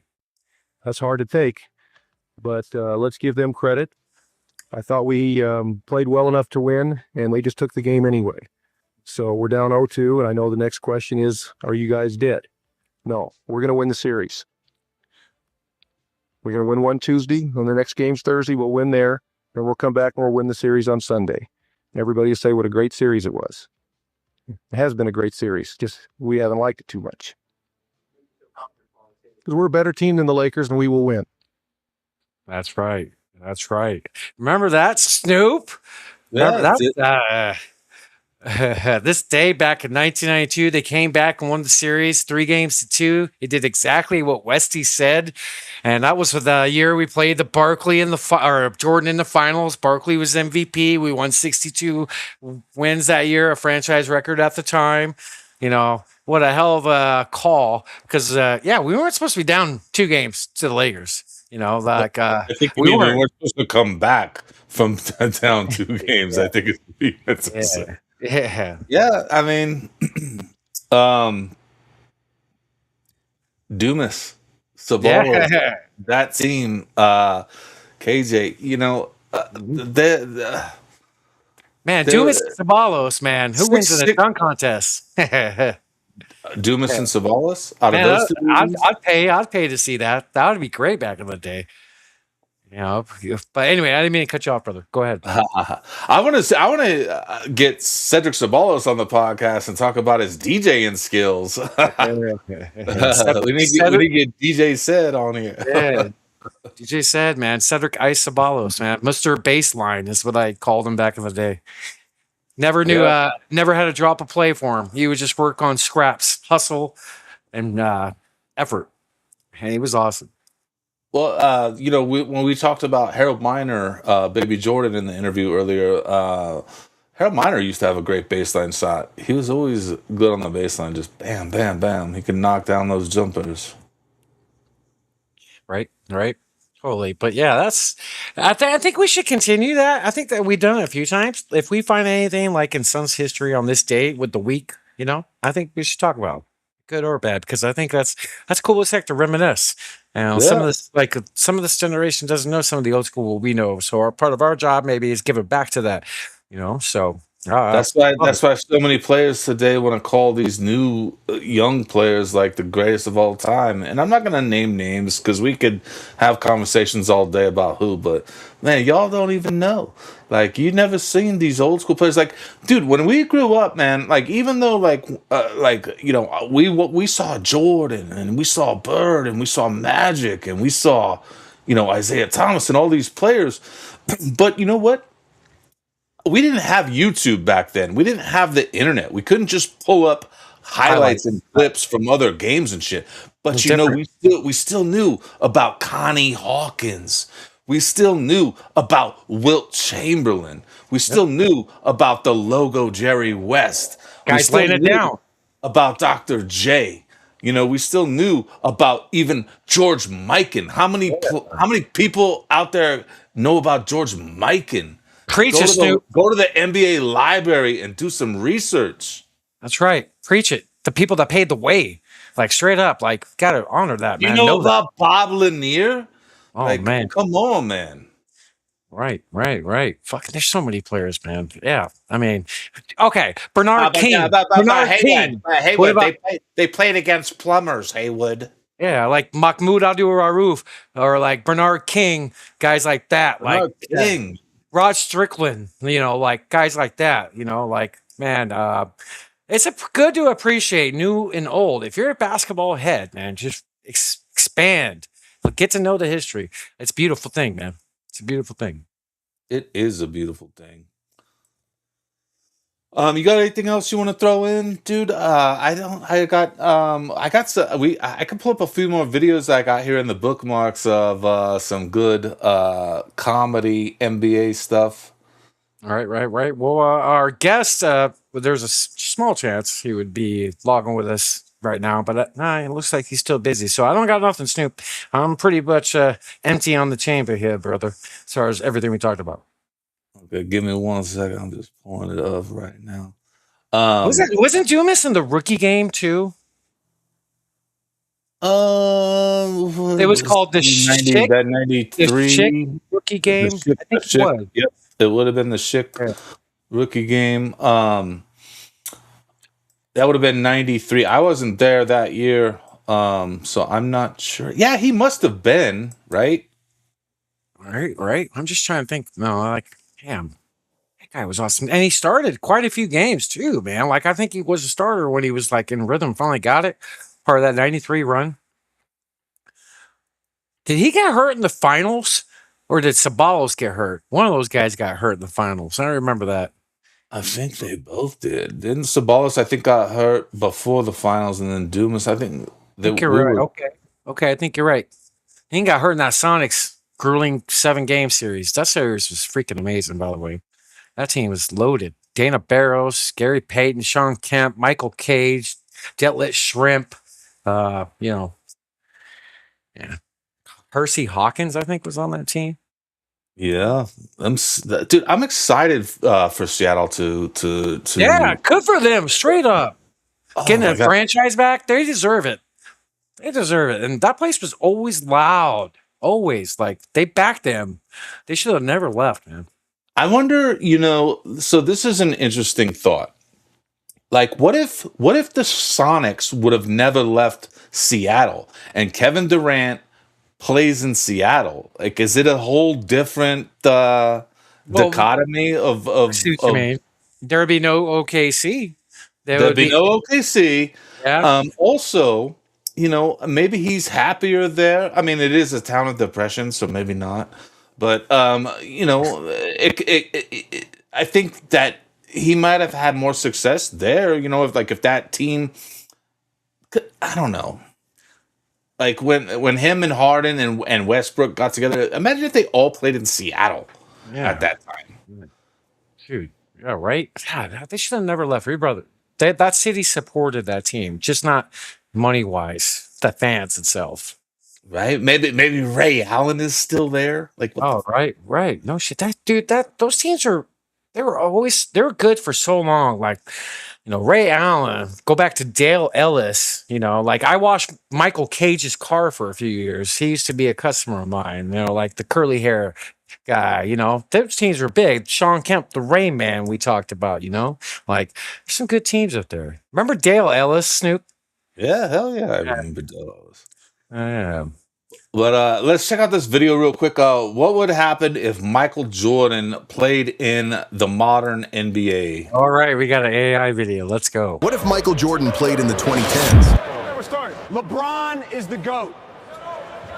Game 1. The league thinks they're ready. Jordan walks in and notices one thing immediately. Nobody plays defense anymore. His eyes light up. Week 1. The mid-range game is basically extinct. Jordan lives there. Every shot defenders give up for free, he's taking. Nobody practices guarding that shot anymore. Month 1.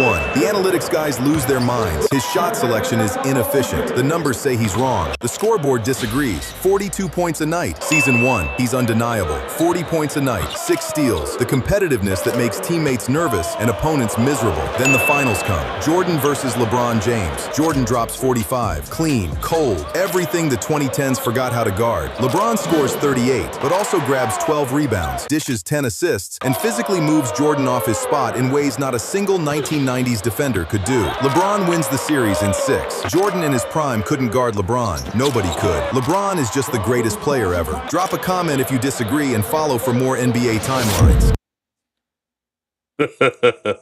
Funny.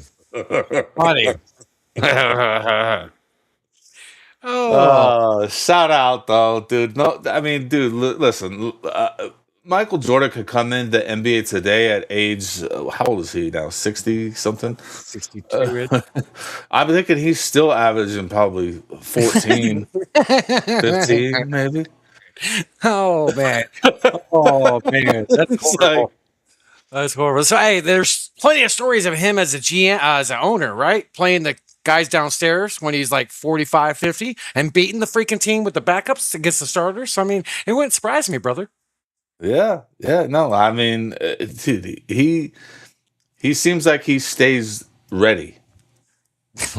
He's Like, doing NASCAR, bro. He's actually winning in NASCAR this year, bro. His team he's won quite a few races this year. That's pretty crazy to see. It is, dude. They're his team. I forget what family they're with. Like that, he's invested with a racing family, and they're winning a lot, man. He got a lot of flack. They won that race, and he I guess his dad, like the driver, was the kid's dad or something, and he dumped ice over the kid when he won or something, and the kid had ice down his back, and I guess MJ was like trying to help the kid get ice. That's what the video. It wasn't slapping his ass. Yeah. Right. And then all these people got fucking Twitter excited about it, and who knows? But I love your AI videos you bring. Those are freaking hilarious. Even you if I don't. You want to see another one? Bring it. Might as well. I mean, are we at the 4-hour mark? Could be a new record. Might as well break it since we're here. We got Steph Curry in the 1970s. Let's see. Oh, God. With no three-point line. Finally. that small dicky ass technically disappeared. Game 1, Steph pulls up from 30 feet. Swish. The referee signals. 2 points. The crowd looks shocked. They've never seen someone shoot from that far so effortlessly. Week 1, before he even shoots, the dribbling alone breaks defenders. Crossovers that don't exist yet in 1970s basketball. The crowd has never seen handles like this. Month 1, coaches beg him to drive. Get to the rim. Play real basketball. Steph finally tries it and immediately regrets it. Next possession, he goes right back to pulling up from deep. Look at Curry, man.